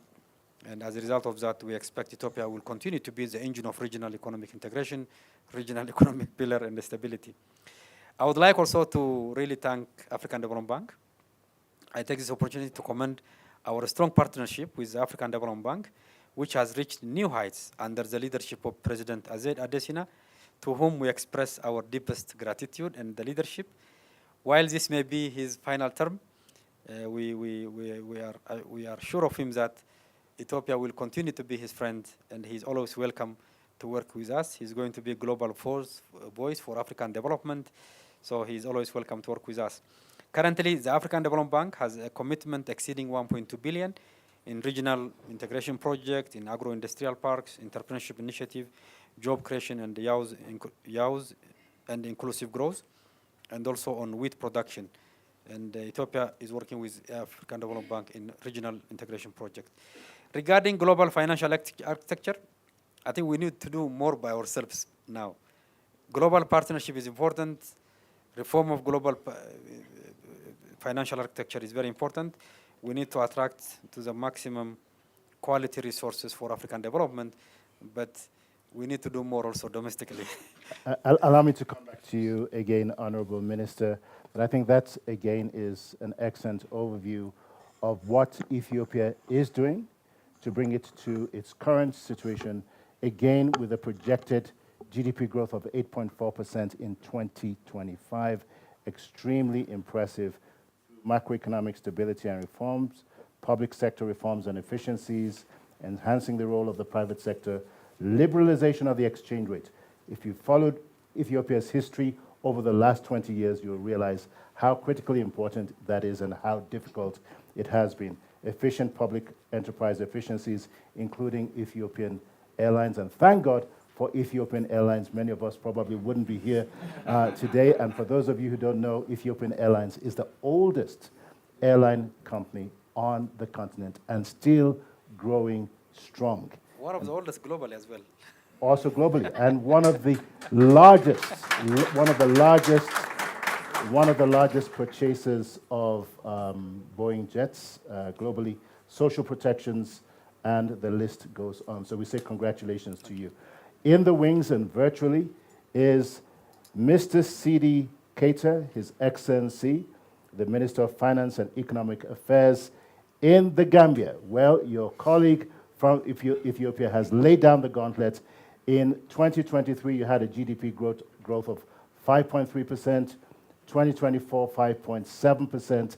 In spite of multiple shocks, Gambia still shows itself to be extremely resilient. And I know that you have ambitions to do a whole lot better than that in 2025. Again, our Honorable Minister has laid down the benchmark for us here today. What is it that you've done in the Gambia to overcome the shocks in terms of your policies? And what do you expect in the near future, growth-wise? Over to you. Good morning. Thank you very much, the moderator and the Honorable Minister. Crank up the volume, please. Hello? Am I clear? Thank you very much. We can hear you, Honorable Minister. Yes. Good morning, moderator, Honorable Minister, the staff and senior management of the African Development Bank, and all the other participants present. It is my pleasure to participate in this launching of the African Economic Outlook and to share our experience of what we have been doing as a country. We have, as has been rightly mentioned, grown by 5.7% in 2024 on the backdrop, despite the challenges and shocks. And this was made possible through our own national policies, as well as working with our development partners, particularly the African Development Bank, the IMF, the World Bank, and other bilateral agencies that have been supporting us in our development agenda. But when the shocks took effect, we realized as a country that the only way is to look inward. Our development needs are challenging and huge. Meanwhile, the inflows of assistance is dwindling over time. So we have approached our solution to the challenge, to the shocks, on multiple prongs. The first of which is the focus on the domestic resource mobilization. We have emphasized that if you look at our share of revenue, tax revenue to GDP, we were hovering below the sub-Saharan African average and of those numbers of the OECD. And how do we address this? We look at digital solution to the revenue mobilization. And on this note, I hasten to place on record our appreciation to the African Development Bank for helping finance the ASCUDA Award, which is the revenue collection of customs through a digital solution. With this ASCUDA Award, the Revenue Authority, that is the GRA, has been able to digitalize its revenue collection, bringing in more efficiency and compliance into the customs aspects of revenue collection. This has helped us increase our revenue dramatically. And as we speak, our revenue collection has increased by more than 100% over the last 5 years. And specifically in 2022, our domestic revenue collection was 11.67 billion. But in 2024, we closed on 20.8 billion, an increase of more than 76%. And we also look at the spending aspect of our national resources. We have introduced a new procurement law, that is the revised Gambia Public Procurement Act, to ensure public expenditures to be more transparent and value for money. This has enhanced the expenditure of the public resources and ensured that we had more value for money. So with that, we have seen efficiency in the public expenditure, and also it has given opportunity to a number of SMEs and other new participants to come into the procurement arena. The other reform we had embarked on was the public sector reform through the reforms of our state-owned enterprises. A new state-owned enterprise law was promulgated, and this focused on the financial performance and governance of these SOEs. As we know, over the history, these state-owned enterprises have been a drag on the public resources in the sense that their performance has been below par, and it gets to a point government had to bail out a number of state-owned enterprises. So an independent state-owned enterprise commission was put into force, and they are there to enhance the performance of the state-owned enterprises to the level that we expect pretty soon, and we've seen early signs of success that the state-owned enterprises are acting up and their financial performance is improving. Honorable Minister, allow yes. me to quickly jump in and ask you a question here. You did say that on account of dwindling inflows, there's been enhanced domestic resource mobilization. I'm just curious, how have you been able to do this while ensuring that the burden for that does not impact the most vulnerable in your country? Of course, you've had tremendous success here, but how have you been able to do that? Yeah, what we did is to broaden the tax base and to increase the efficiency. For your information, we have not increased the tax rates. Rather, what we did, we bring in more compliance network, data matching, to ensure that all potential participants in the economy that are entitled with tax come under the tax net.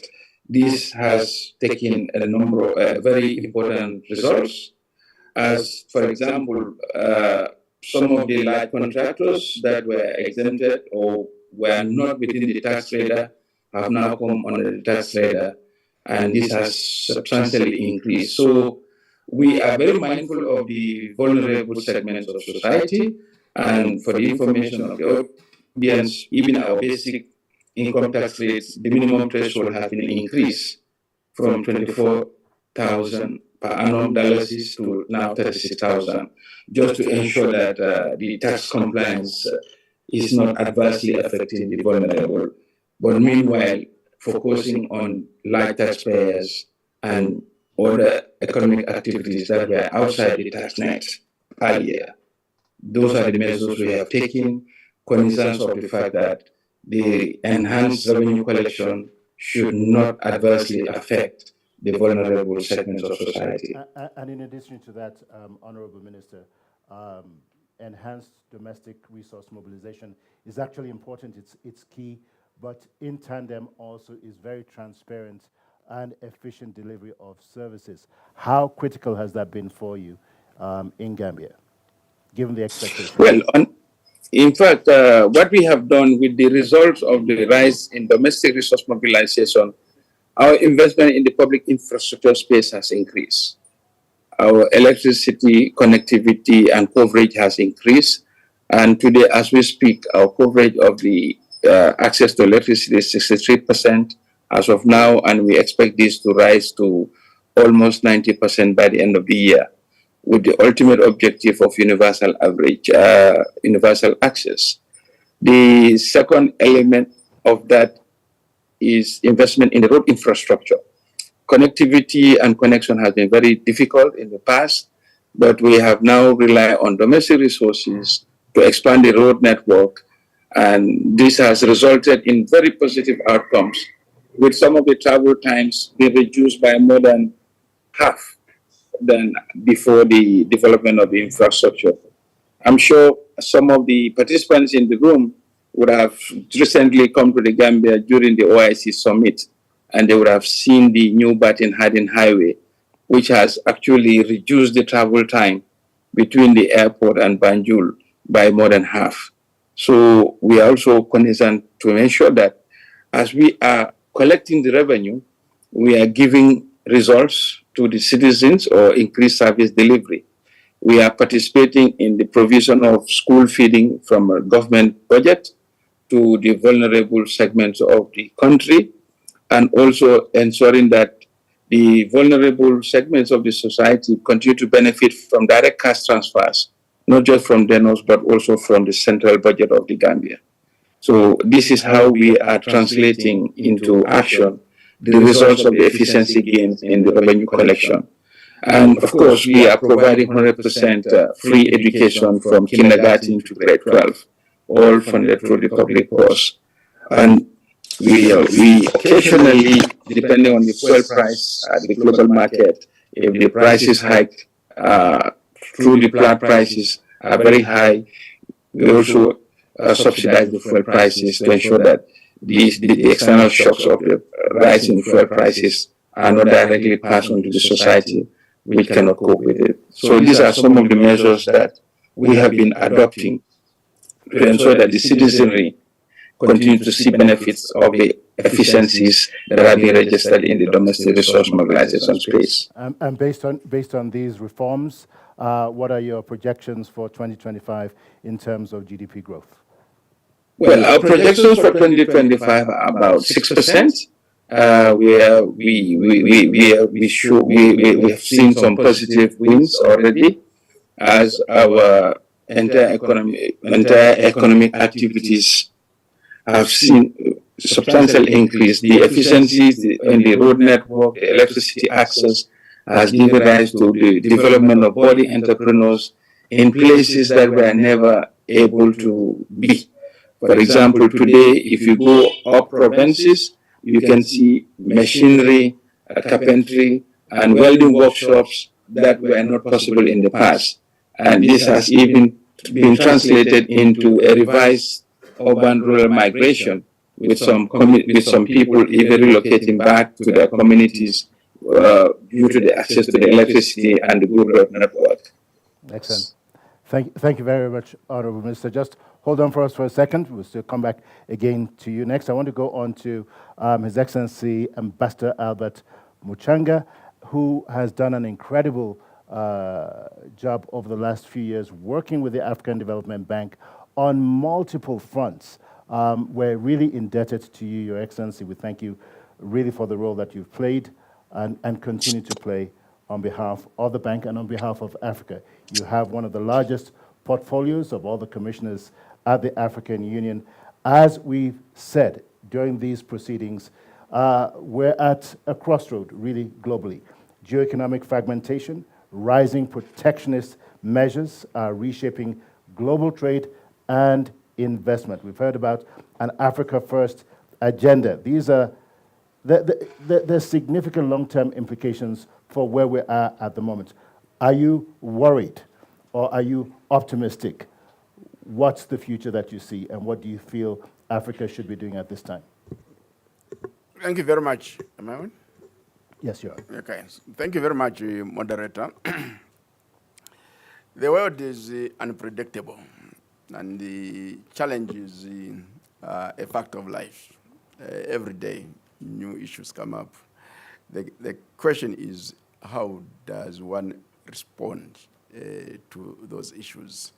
And also, sometimes you need to look towards the future and try to foresee the developments and to say, how do I ensure that if these issues emerge, I'll be able to maintain the position that I have and safeguard my interests.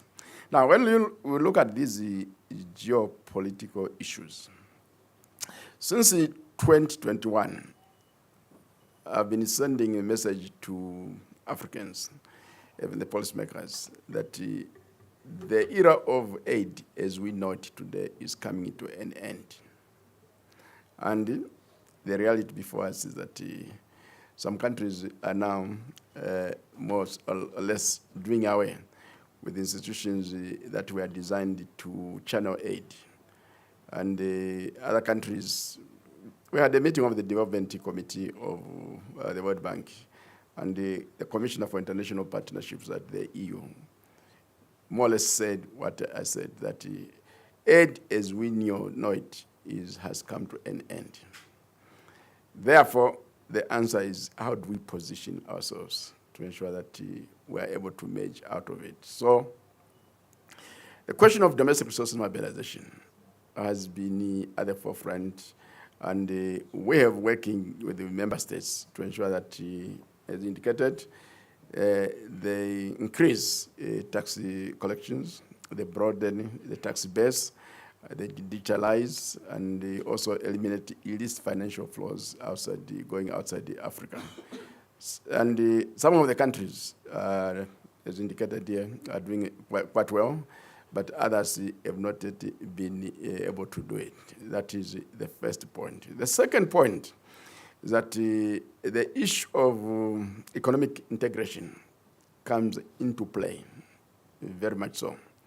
The African Continental Free Trade Area is a good start, but we need to go beyond it, because there is trade deflection in the free trade area. The best way to safeguard that is to come up with a common external tariff. So you need to move towards a customs union / common market. And we did come up with the readiness assessment towards an African customs union / common market. The ministers responsible for integration across Africa are looking at that document. So when we have that document, we're going to have a single trade policy for Africa, which is very, very, very good. And related to that is a question of macroeconomic convergence. When you look at the growth rates across Africa, they are not uniform. Well, Ambassador Machanga, let me just jump in here, particularly with regards to the African Continental Free Trade Area. Okay. For a lot of observers who may not be fully integrated into the work of the African Union, we've been talking about Africa's integration for ages. Yes. But it's still not yet Uhuru. Yes, we're doing much more business with the rest of the world. Yes. We're sitting on an abundance of resources, but yet we just seem to be moving marginally. What can we do to accelerate the integration of our markets and trade, as well as adding value across borders? I think that's one of the critical issues of our time right now. Just help us understand. Yes, first and foremost, we have created the African Continental Free Trade Area, a market space for trading. Absolutely. The challenge now comes to the business sector to respond. And in my statements, I've always said, since we established the African Continental Free Trade Area, I've never had a business person across Africa welcoming the establishment of the African Continental Free Trade Area to say, we are happy that you have established this market, and since it's a large market, we are going to invest so much in this market. And I always challenge the business people, come out of hiding, invest in the market, invest in manufacturing of both final goods and intermediate goods. So the response from the private sector has not been very encouraging. But shouldn't the enabling environment and the policies drive that first? And the reason why I ask this is today we're a population of 1.2 billion. 2030, well, 2050, it'll be 2.4 billion. If we don't integrate the market now, the question is when? Well, some time back there was a study by the African Export-Import Bank which said the stock of infrastructure that we have right now in Africa is capable of increasing intra-African trade. I've forgotten the figure, but relatively large figure. So we are underutilizing the current stock of infrastructure. We need to do more. Because what I would expect the business houses from Africa is to come up with the logistics centers across Africa, warehouses across Africa. I would also expect the shipping company, the private sector from Africa, the private sector from Africa, to start planning of coming up with any African shipping line. My dream is that one day we are going to have ships moving across Africa, both ways, delivering goods and taking them inland. Right now, what we have is a situation where we depend on ships owned by foreigners to ship goods from Africa to the next African country. And before they come to Africa, they have to go to Amsterdam and other places. So it comes back to the issue of the business. We are sitting on potential. The business sector has not really fully responded. Now, that also brings in another dimension. And before I answer directly, let me congratulate the Minister of Finance for Ethiopia to establish the stock exchange. But however, I would like to warn you that in quite a number of African countries, they established stock exchanges, and the initial number of companies that listed on those stock exchanges, as of today, this is still the same number. It has not increased. Now, why is that so? Because our enterprises, most of them, do not grow into big enterprises. They cannot afford to list on the stock markets. Now, when you do that, you come up with bigger enterprises, and they have the capacity now to undertake large-scale investments, such as coming up with the logistics centers, warehouses, and also the shipping centers, and even freight companies to move goods across the continent. So the challenge is the private sector. Now, when you look at the challenge of the private sector, if you Google right now, you Google Africa Wealth Report 2024. What you'll find there is that the aggregate investable wealth of the African billionaires, centimillionaires, and the ordinary millionaires is $2.5 trillion. They are not investing that money because they don't see any opportunities. Okay. So why is the problem? So Ambassador, it does seem to me, therefore, that there's an opportunity for a convergence between the African Union, the Africa Continental Free Trade Area, the African Development Bank, other development partners, and the private sector, a major convening to move this forward. As you said, even in terms of logistics, moving a container of goods from Dubai or China to Africa costs much less than it does shipping the same volume of goods from Ghana to Nigeria and vice versa.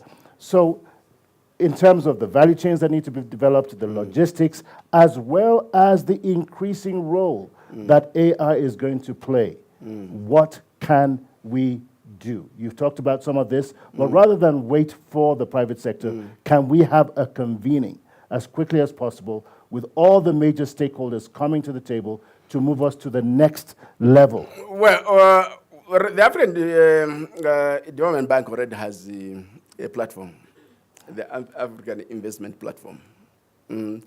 Then the question is... Which is business-based, but we're talking about the convergence of policies. Okay, I'll come to that. Yes, they are doing very well.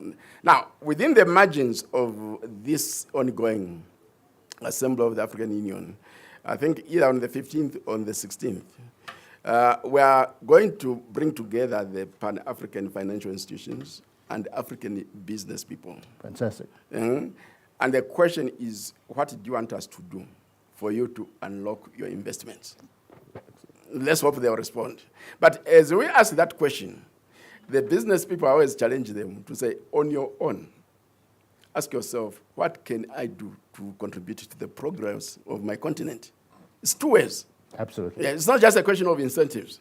They should also try to look for opportunities and seize them. And when they see the opportunity, they say, we are going to take advantage of that. Absolutely. Now, back to the issue of growth of big businesses.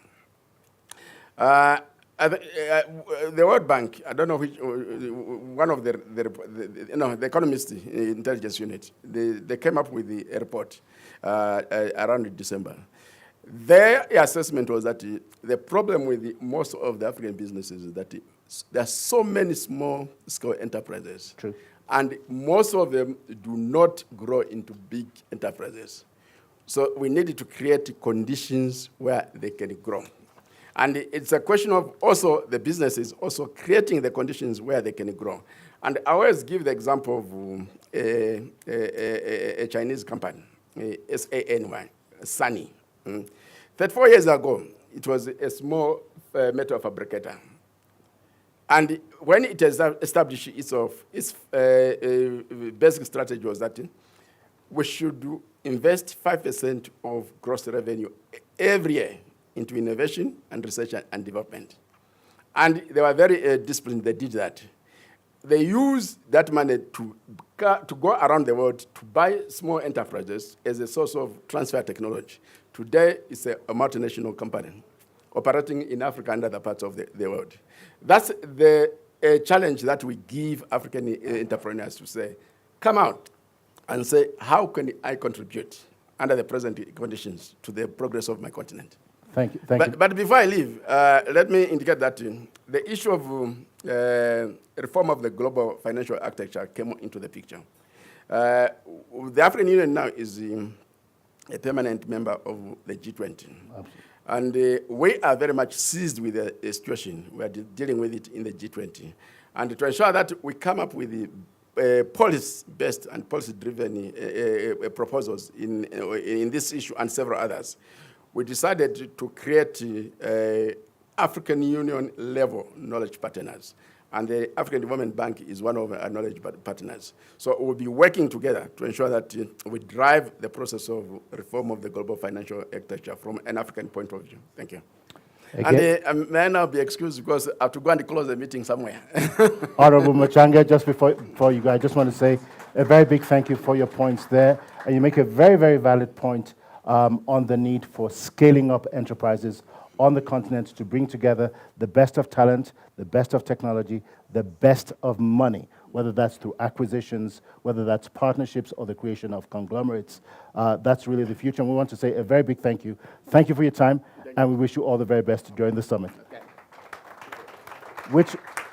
Which now takes me to my dear sister, Nena Nwabufo. You've heard from the Honorable Ambassador Muchanga. You've also heard from our other panelists. Again, it's all about resilience in the midst of multiple shocks. Africa is resilient, and it will continue to be. What are those things that you see that countries can do to further build their resilience and better position them for development and growth? Thank you very much. Yes, we are saying Africa is... Could you speak into your microphone, please? Thank you. Yes, we are saying that Africa is resilient, but I think there are still quite a lot of opportunities that the countries can take. Our resilience in Africa has mostly been reactive and also at the primary level. You find that Africa still has a long way to go in terms of structural transformation and diversifying its economy. A lot of African countries still depend on one commodity. There were countries that depended on tourism. COVID came. Everywhere was shut down. It was chaos. There are countries that depend on mostly agricultural produce and without even any value addition. Even during COVID, you found that most of those countries couldn't export their products. Remember some countries were thriving with agricultural produce and small industrialization. They discover oil. Everybody abandons those and they run away. So we need to diversify the economy so that our countries can be dependent on more than one sector. So, and not only being dependent on more than one sector, Africa has the capacity in agriculture to feed itself and feed the world. But what we are lacking is value addition. So we grow things in agri, we send it out. The value chain is increased and they are imported back in Africa. We buy them. So there has to be some kind of diversification. Depending on more than one sector, we need to look at agricultural value chains. We need to look at manufacturing, even if it is small manufacturing. We need to look at services. And one area that Africa is growing is in the technology area. We have fintech areas that Africa is showing possibilities. So governments need to pay attention to these areas and grow them much more. And of course, you've heard the commissioner talk about movement of trade and goods, logistics centers. We have one of the fastest growing populations around the world. We have a huge population in Africa. Logistics is going to be key if we are going to grow our trade. So there are opportunities for countries to diversify their economy. But one low-hanging fruit that I see is that we need to build strong economic policy framework so that we can enhance our macroeconomic stability, because that's one area where Africa is being shaken all the time. So we need some kind of coordination between our monetary and our fiscal policy, because it's important that we ensure that fiscal spending will align with what the central bank actions are. Sometimes you find that those two are not aligning. So, and therefore, we need to make sure that these align and they work hand in hand in order to avoid debt monetization when we are trying to bring down inflation and at the same time. The other thing is also governments need to adopt measures for capital flow management, because we need to tame disruptive outflows and foreign exchange interventions that could be part of the policy response. This could be part of the policy response that we need to substitute for necessary macroeconomic adjustments. We also heard about the conversation about the African Financial Stability Mechanism that the bank has been talking about and driving to say, when European countries run into problems, they have the EU. Financial system. Well, when Africa runs into a problem, we don't have a financial system to bring about the stability that we need. We've also talked about the African Continental Free Trade Area, which everybody says is a game changer. But it can only be a game changer if it's implemented. If governments drive the policies, if governments make sure that the policies that they sign to are implemented. We talked about the private sector, what they can bring to the African Continental Free Trade Area, but has the government put in place the environment through which the private sector can come? So for somebody who's a lead player on the African landscape in terms of infrastructure, I think the African Development Bank is the largest investor of infrastructure on the continent. What is it that the bank is doing to further enhance integration, to make sure that the vision, the dreams of the African Continental Free Trade Area becomes a reality? It's one thing for us to, again, look to countries and maybe the African Union. What is it, for those who may not be familiar with what the bank is doing, is happening out there in Côte d'Ivoire and in the different regions? Now, of course, we know that enhancing regional integration in the continent requires tackling the huge infrastructure gap we have in Africa. And the bank, over the years, has invested at least 50 billion in this sector, whether it's road connectivity, whether it's supporting seaports, whether it is in railway. And some of the examples, one, at least until recently, I was in East Africa. The bank has built roads to connect Kenya to Ethiopia, Djibouti, Kenya to Sudan, Tanzania. We currently, as we know, Tanzania is involved in a massive railway, building railways. We have invested about 700 million to support connectivity between Tanzania and Burundi in terms of railway, and we leverage that 700 million as a lead arranger to raise we are raising about 3.2 billion to support that infrastructure.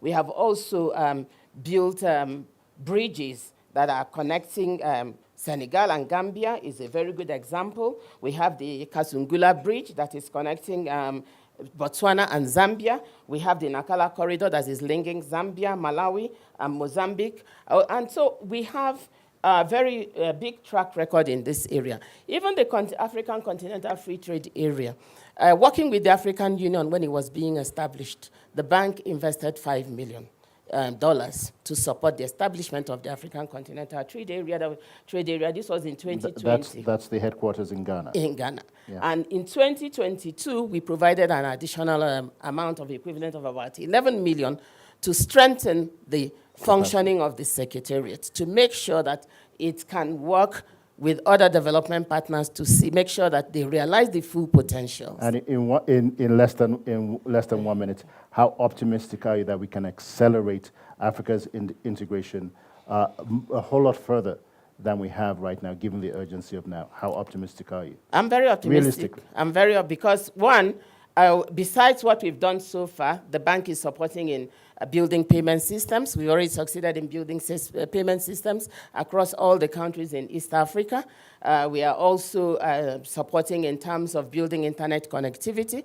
We are also supporting in terms of making sure that digital infrastructure is available to support. But I think, and as you know, on Tuesday, we launched the 9th edition of the African Visa Openness Index, because we are trying to encourage African countries to open up to other Africans to come and invest. Okay. Integration is not going to be done when people cannot cross our borders.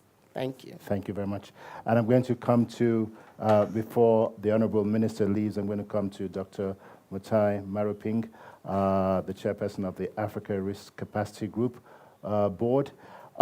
We've heard a lot about the issues of perception, risk perceptions on the African continent, and the impact that that has on investments. What is it that you think can be done to mitigate this? How much of a factor is it? And will the development of an indigenous African credit rating agency be the solution? And how realistic is that from your perspective? No, I know it's a lot of questions in one. Yes, and you have every right to do so. So many questions before us on the continent.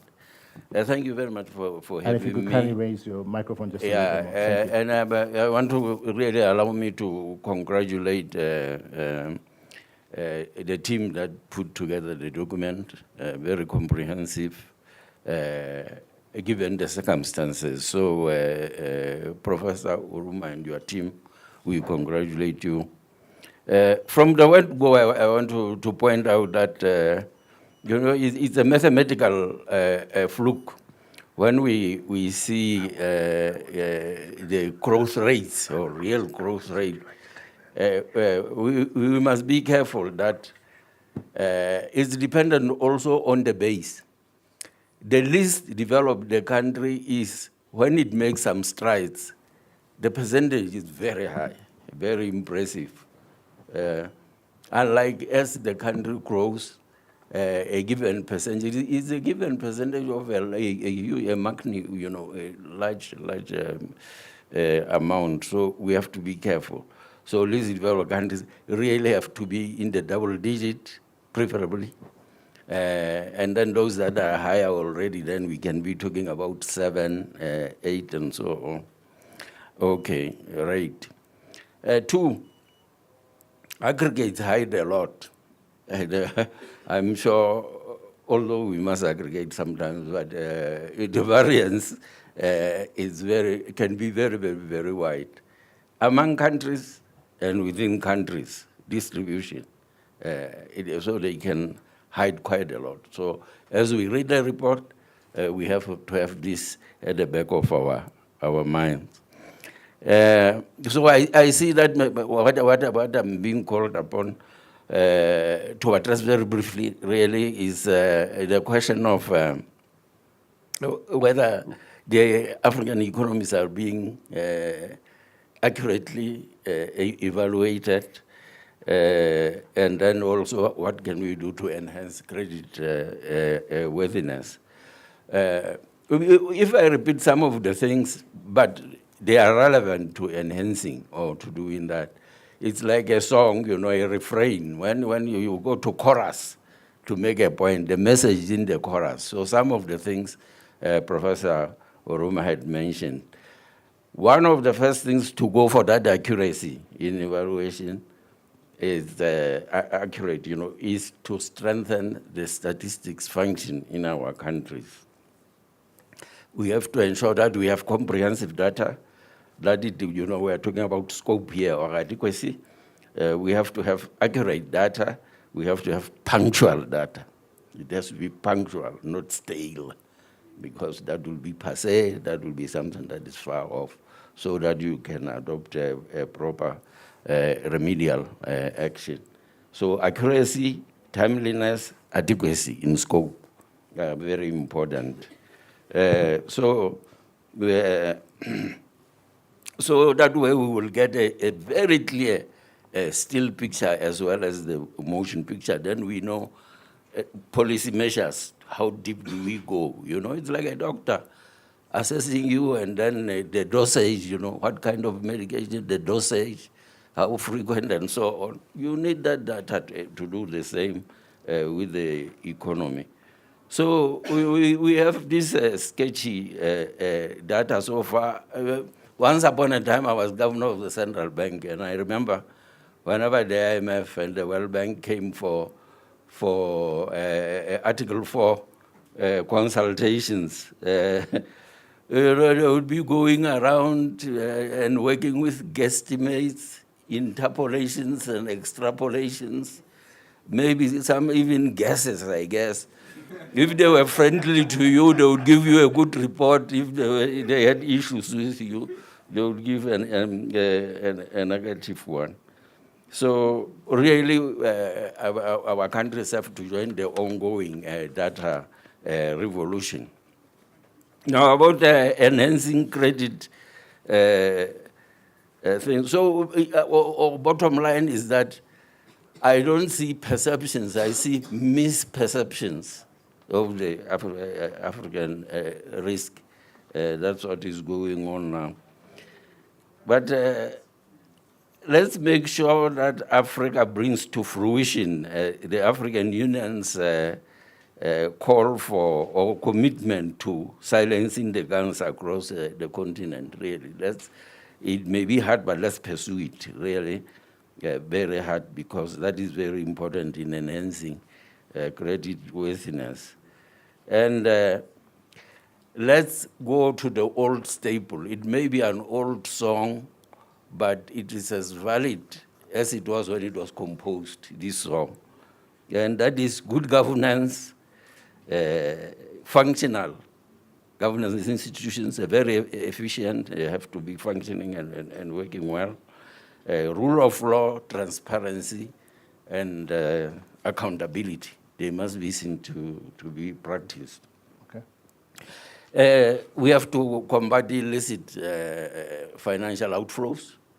ECA, in conjunction with the African Union Commission, had a beautiful study under the leadership of President Mbeki. And they were supposed to work on the modalities, but I had left the African Union Commission at that time to how to actually stop that. Then there is this question of infrastructure, both hard and soft, but I think that has been adequately addressed, and we are grateful to the African Development Bank with its high fives because the infrastructure features there, but also the flagship projects within Agenda 2063. Then I want to underline that meticulous macroeconomic management is very important, but it must have a human face. We shouldn't just be chasing figures there without a human face. And that's what had been lacking originally when these structural adjustment programs were started, human face. And then we have to maintain really deepening our financial sectors as much as possible and financial inclusion. And realizing that aspiration which has been discussed of economic integration. And this is the challenge to our RECs that we have to move. We were talking about free trade area. It's a journey. It's just the beginning of the journey. We are yet to move to the customs union, to the common market, you know, and then to the economic community, because then the creditors would be looking at a larger, you know, integrated economies than disjointed thing. Okay, and then the international, last point, the skewed international financial architecture is very skewed, and it has to be dealt with. Now, credit rating, well, They have to reform themselves because they are using archaic methods.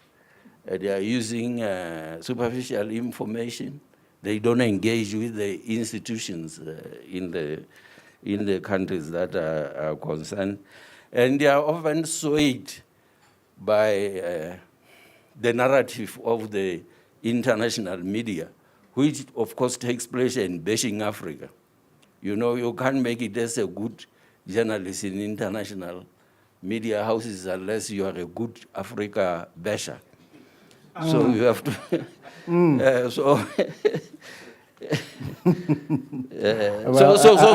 I think, Dr. Merrill, yeah, you're opening up a huge can of worms there.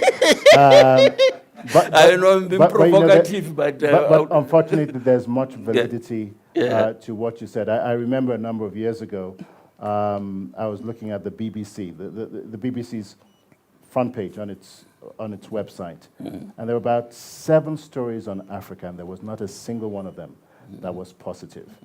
I'm of the opinion that some of that many times is deliberate, and if it's not deliberate, then it's the result of intellectual laziness, which means that somewhere down the road, we as Africans need to own our own narrative and also shape it. Dr. Merapeng, allow me to quickly come to Mr. Amayehu Tafese for a very quick intervention here, and I'm going to allow you just 1 to 2 minutes to provide closing comments, and we'll bring this very fast-paced event to a close.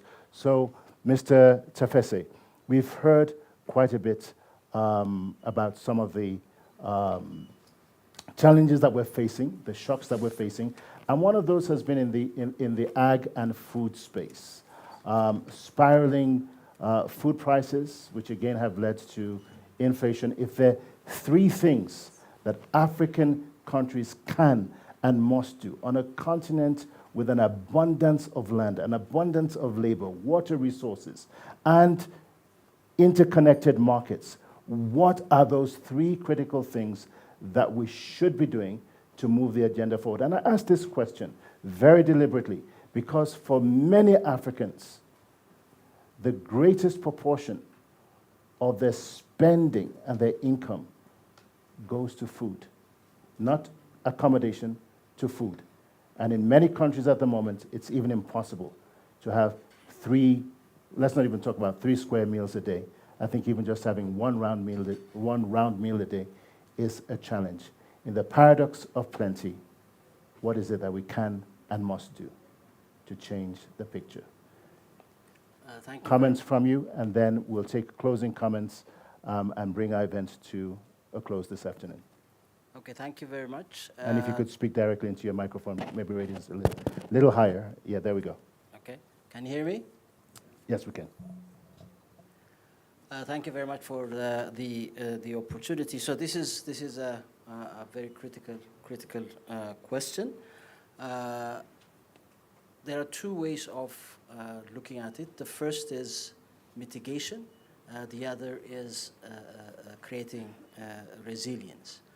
In terms of mitigation, I would be brief. It is necessary to have at least 3 major interventions, policy interventions at the country and regional level. The first of those is an effective early warning system that tracks food crisis situations and enable policymakers and others to identify where these crisis areas are, what are their sources, and how to address them. The second related intervention would be having an anticipatory action framework. A lot of assistance for emergencies come after the crisis has occurred, not before, and by then the damage may have been already done. Obviously, lives are saved as a result, but the longer consequences in terms of productivity may have taken place already. So it is useful to have these anticipatory action plans which identify responsibilities, allocate resources, and also shift the focus from immediate reaction to a more long-term solution. The third item in terms of mitigation I would like to highlight are social protection systems. These are obviously programs which provide assistance to the vulnerable, and they serve in non-crisis times to support and boost the welfare and capabilities of those vulnerable ones. But in times of crisis, they provide protection. And these obviously would be an important element that many countries can adopt. Many did, but again, access, particularly by the poor, is still limited. So it is important to get there. Now, at the core of all this challenge of shocks is our circumstances. First, agriculture is still with low productivity, and it is operating in changing circumstances with population growth, fragile environment, climate change, fragile institutions, including conflict, and also, but the potentials that you outlined, land, water, young population, and so on.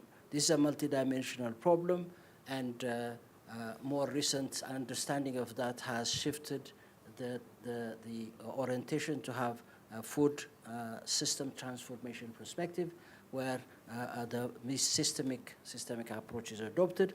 But because you asked me to identify three things, I would mention very quickly what they need to be. One is agricultural productivity has to increase significantly, and this requires investment in productivity-enhancing technologies, including improved seeds and climate-smart technologies, irrigation, animal breeds, and so on. Second, agricultural commercialization has to be accelerated significantly, because that opens up the positive feedback loop between markets and productivity or production to the future. And the third, which has been talked about already here, and that is expand inter-Africa trade in agricultural commodities, such that we have a more reliable food supply. Let me stop there. Thanks. Thank you very much, Mr. Tafese. I'm going to allow our panelists to provide closing comments here, very short, 1 to 2 minutes.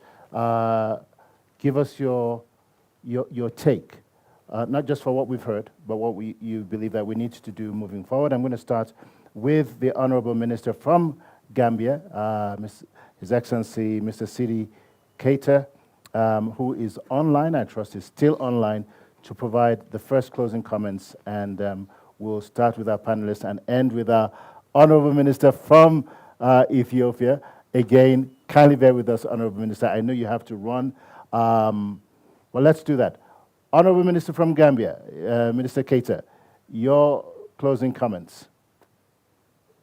Thank you very much. I thank all my colleague panelists for this launching session. I think the closing comment I would say is increasingly more and more as Africans willing to look inward. We need to build our institutions. We need to use digitalization and maximize revenue collection domestically, while taking account of the vulnerable segment of society, and ensure that the low and middle income earners are not adversely impacted by the enhanced domestic resource mobilization drive. Another area is to ensure that we trade more as a continent. If you look at the interregional trade, it's so low. If you look across African borders, it takes such a long time for goods to move from one country in Africa to another. And all these inefficiencies are added onto the cost of goods in the continent. This is artificially increasing the cost of living, and these barriers are not adding any value to the process. If you compare other European countries and other parts of the world, movements of goods and people within those regions are very fluid. So for Africa to grow, that must also be looked at. Thank you. The third element I would focus on is investment in infrastructure. Infrastructure is the artery to any economic development. So we must invest in the road and digital network as well as electricity to ensure that our citizens can be able to move from place to place with a leasing rent and within the shortest possible time, have access to affordable and reliable electricity, as well as having access to the digital world through technology. Thank you very All much, these Honorable Minister. reforms, digital domestic resource mobilization, cannot be done by only policy changes, but digital solution is the way forward. And to do so, you need a strong digital backbone, affordable and reliable internet connectivity, so that services can thrive. I Honorable think Minister, these thank are you very my much. interventions, and I appreciate the effort of the recommendations in the report. I hope as Africans, we should do less talk now and work more on delivery. I would thank say a you for very your big kind amen to attention. that. Honorable Minister, thank you very much for those closing comments, and you're doing a fantastic job in the Gambia with the reforms that you're implementing, as well as the government of the Gambia. I'm going to go to Mr. Tafese for your closing comments. Again, 60 seconds to 120 seconds, 1 to 2 minutes each. Thank you. I'll be very brief. I think. And if you could speak directly into your microphone, sir. I think there are a lot of ideas, plans, aspirations, and policy interventions that we have heard today, and we have been hearing all along, and successes also. So I think the key in the future, the key direction should be implementation capacity. From the design stage, it is important to think about implementation and also invest in implementation capacity such that policies and interventions are implemented, monitored, and become successful. Thank you. Thank you very much, Mr. Tafese, and we're going to come to Dr. Maroping for your closing comments. Yes, 4 points. One, African countries should stay the course in implementing Agenda 2063. The next 10 implementation plan was adopted last year by the summit. 2, African Development Bank should stay the course with the high fives. They are very pregnant, and they really enrich Agenda 2063. 3, an indigenous rating agency would be a good idea, basing itself on objective and basing itself on quality data, which we hope can come by.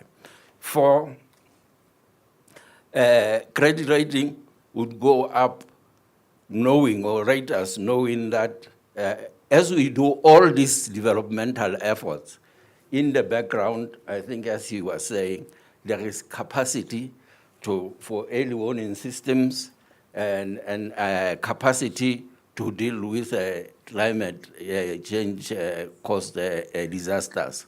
And that's where Africa risk capacity comes in. Thank you. So it should be supported. Thank you very much, Dr. Maroping.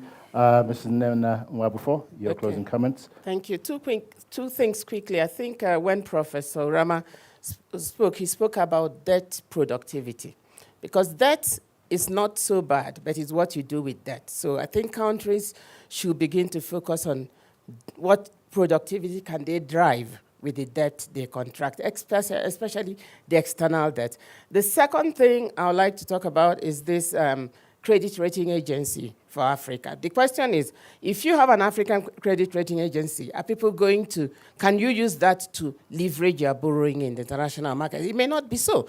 But up till now, the African countries, organizations, we do not have a basis to challenge and to question the international credit rating agencies. So if we have one that is growing in Africa, we can use that as a basis to challenge whatever is coming. And once we begin to challenge, I think the topic on redefining the financial architecture will change, because it will give us the basis to say, we have been cheated so far.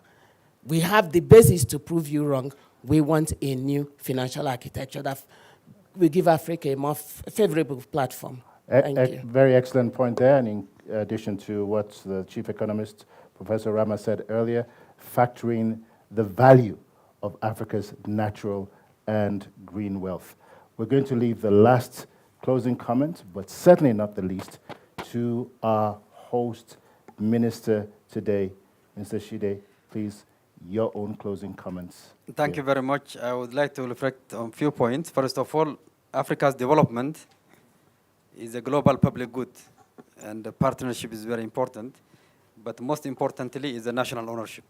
Countries should own its development paths, and the commitment has to be internally driven, but also most importantly, globally supported, because Africa's comprehensive development is a global public good. Ethiopia, for the last 7 years, under the leadership of Prime Minister Dr. Abiy Ahmed, has demonstrated sustained strong growth, diversified growth, and the private sector-led growth, while addressing the macroeconomic imbalance, which also paving the way to attract FDI by improving the ease of doing business. So I would like to say four issues are very important. Leadership is very important. The last 6 years demonstrates significant economic policy reform, macroeconomic reform, and development-oriented government intervention.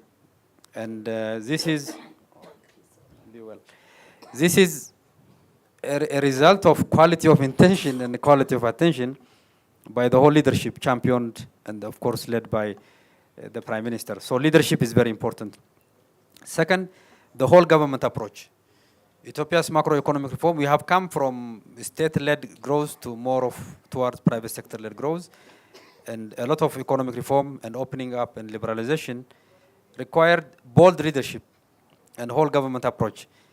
And most of the agendas of economic reform is well-crafted, internally debated, consensus is reached. Be well, our sister. So the whole government approach is another very important issue.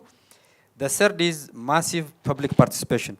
For example, the Green Legacy Initiative, championed by the Prime Minister, for the last 6 years, we are able to plant seedlings up to 40 billion. Tens of millions of Ethiopians every year during rainy season voluntarily participating on seedlings. And this is significantly boosting our afforestation program. So as a result of this approach, in addition to that, the role of the private sector, some of the initiative of the government to diversify the economy, for example, in terms of greening urban cities, making cities livable, tourism destination development, is not only financed by traditional resource mobilization. A lot of voluntary contribution by the private sector has enabled those investments. So the role of the private sector is very important. As a result of this holistic approach, Ethiopia has sustained huge investment on infrastructure. Most of our debt is quality debt. I say quality because we have created railway, we have created expressway, we have created hydroelectric dams, we have built a lot of transmission lines, we have created sugar industries. All of the debt Ethiopia owed to international creditors, we created quality assets, generating significant return for the economy. Not necessarily cash, but economic return for the whole economy. That is also driving Ethiopia's growth agenda. Agricultural development, industrial capacity building, export promotion, all this is significantly contributing to our growth. And digitalization, particularly under the Prime Minister's championship, we have expanded financial inclusion, digital financial services, and digital government services. And this is significantly enhancing productivity also. Green development is another area. Most of the infrastructure development in Ethiopia has also regional dimensions. Railway, we built it together with Djibouti. The express roads, it is toward Djibouti or Somalia or Kenya. The energy, we are the largest exporter in the region, to exporting to Kenya, to Sudan, to also Djibouti. We are now building the second line to Djibouti. So Ethiopia and its development trajectory is not only benefiting Ethiopians, but also benefiting the entire region. That's why regional integration, regional solidarity is very important. So local ownership, local commitment with global support is a way forward. Thank you. Thank you very much. And on that note, that's an excellent note to bring this very robust session to a close. Just really 8 quick points here. Less talk, more action, implementation, capacity investment, stay the course on Agenda 2063 and the high fives, an indigenous ratings agency based on credible data, external debt productivity and quality debt, national ownership of the development agenda, leadership and a whole government approach rather than silos, green legacy initiatives, agricultural transformation, as well as the deepening of a digital economy. Distinguished ladies and gentlemen, excellencies, really, this has been a very fascinating tour de force of the 2025 macroeconomic report. I just want to end by saying Africa's future is not predetermined by global shocks or uncertainties, but rather by the bold choices we, the people, make. Let us leave this room today with a shared commitment to translate data into decisive policies, challenges into opportunities, and potential into prosperity. Distinguished ladies and gentlemen, I sincerely thank you on behalf of the organizers of this event for your patience. We've run out of time, unfortunately, and I know our Honorable Minister and some of the other panelists have to run on to some other sessions. This has been an excellent time. Thank you to the Chief Economist and to his team. We look forward to the report that you're going to release tomorrow. This has been my pleasure moderating and emceeing this event. My name is Victor Oladokun. I wish you a great afternoon, bon appetit, and have an excellent stay here in Addis Ababa. God bless you. Honorable Minister, thank you so much.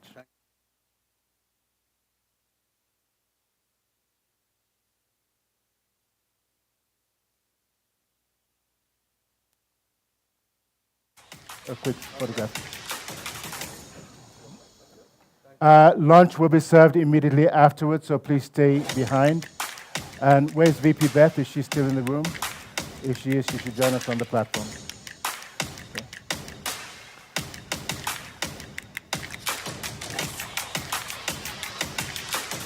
Thank you very much. Thank you. Professor, thank you. Honorable Minister, thank you so much. Thank you very much. Mr. Tapese, thank you so much for being with us. We really appreciate it. Thank you, sir. Awesome job. Awesome job.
Hello.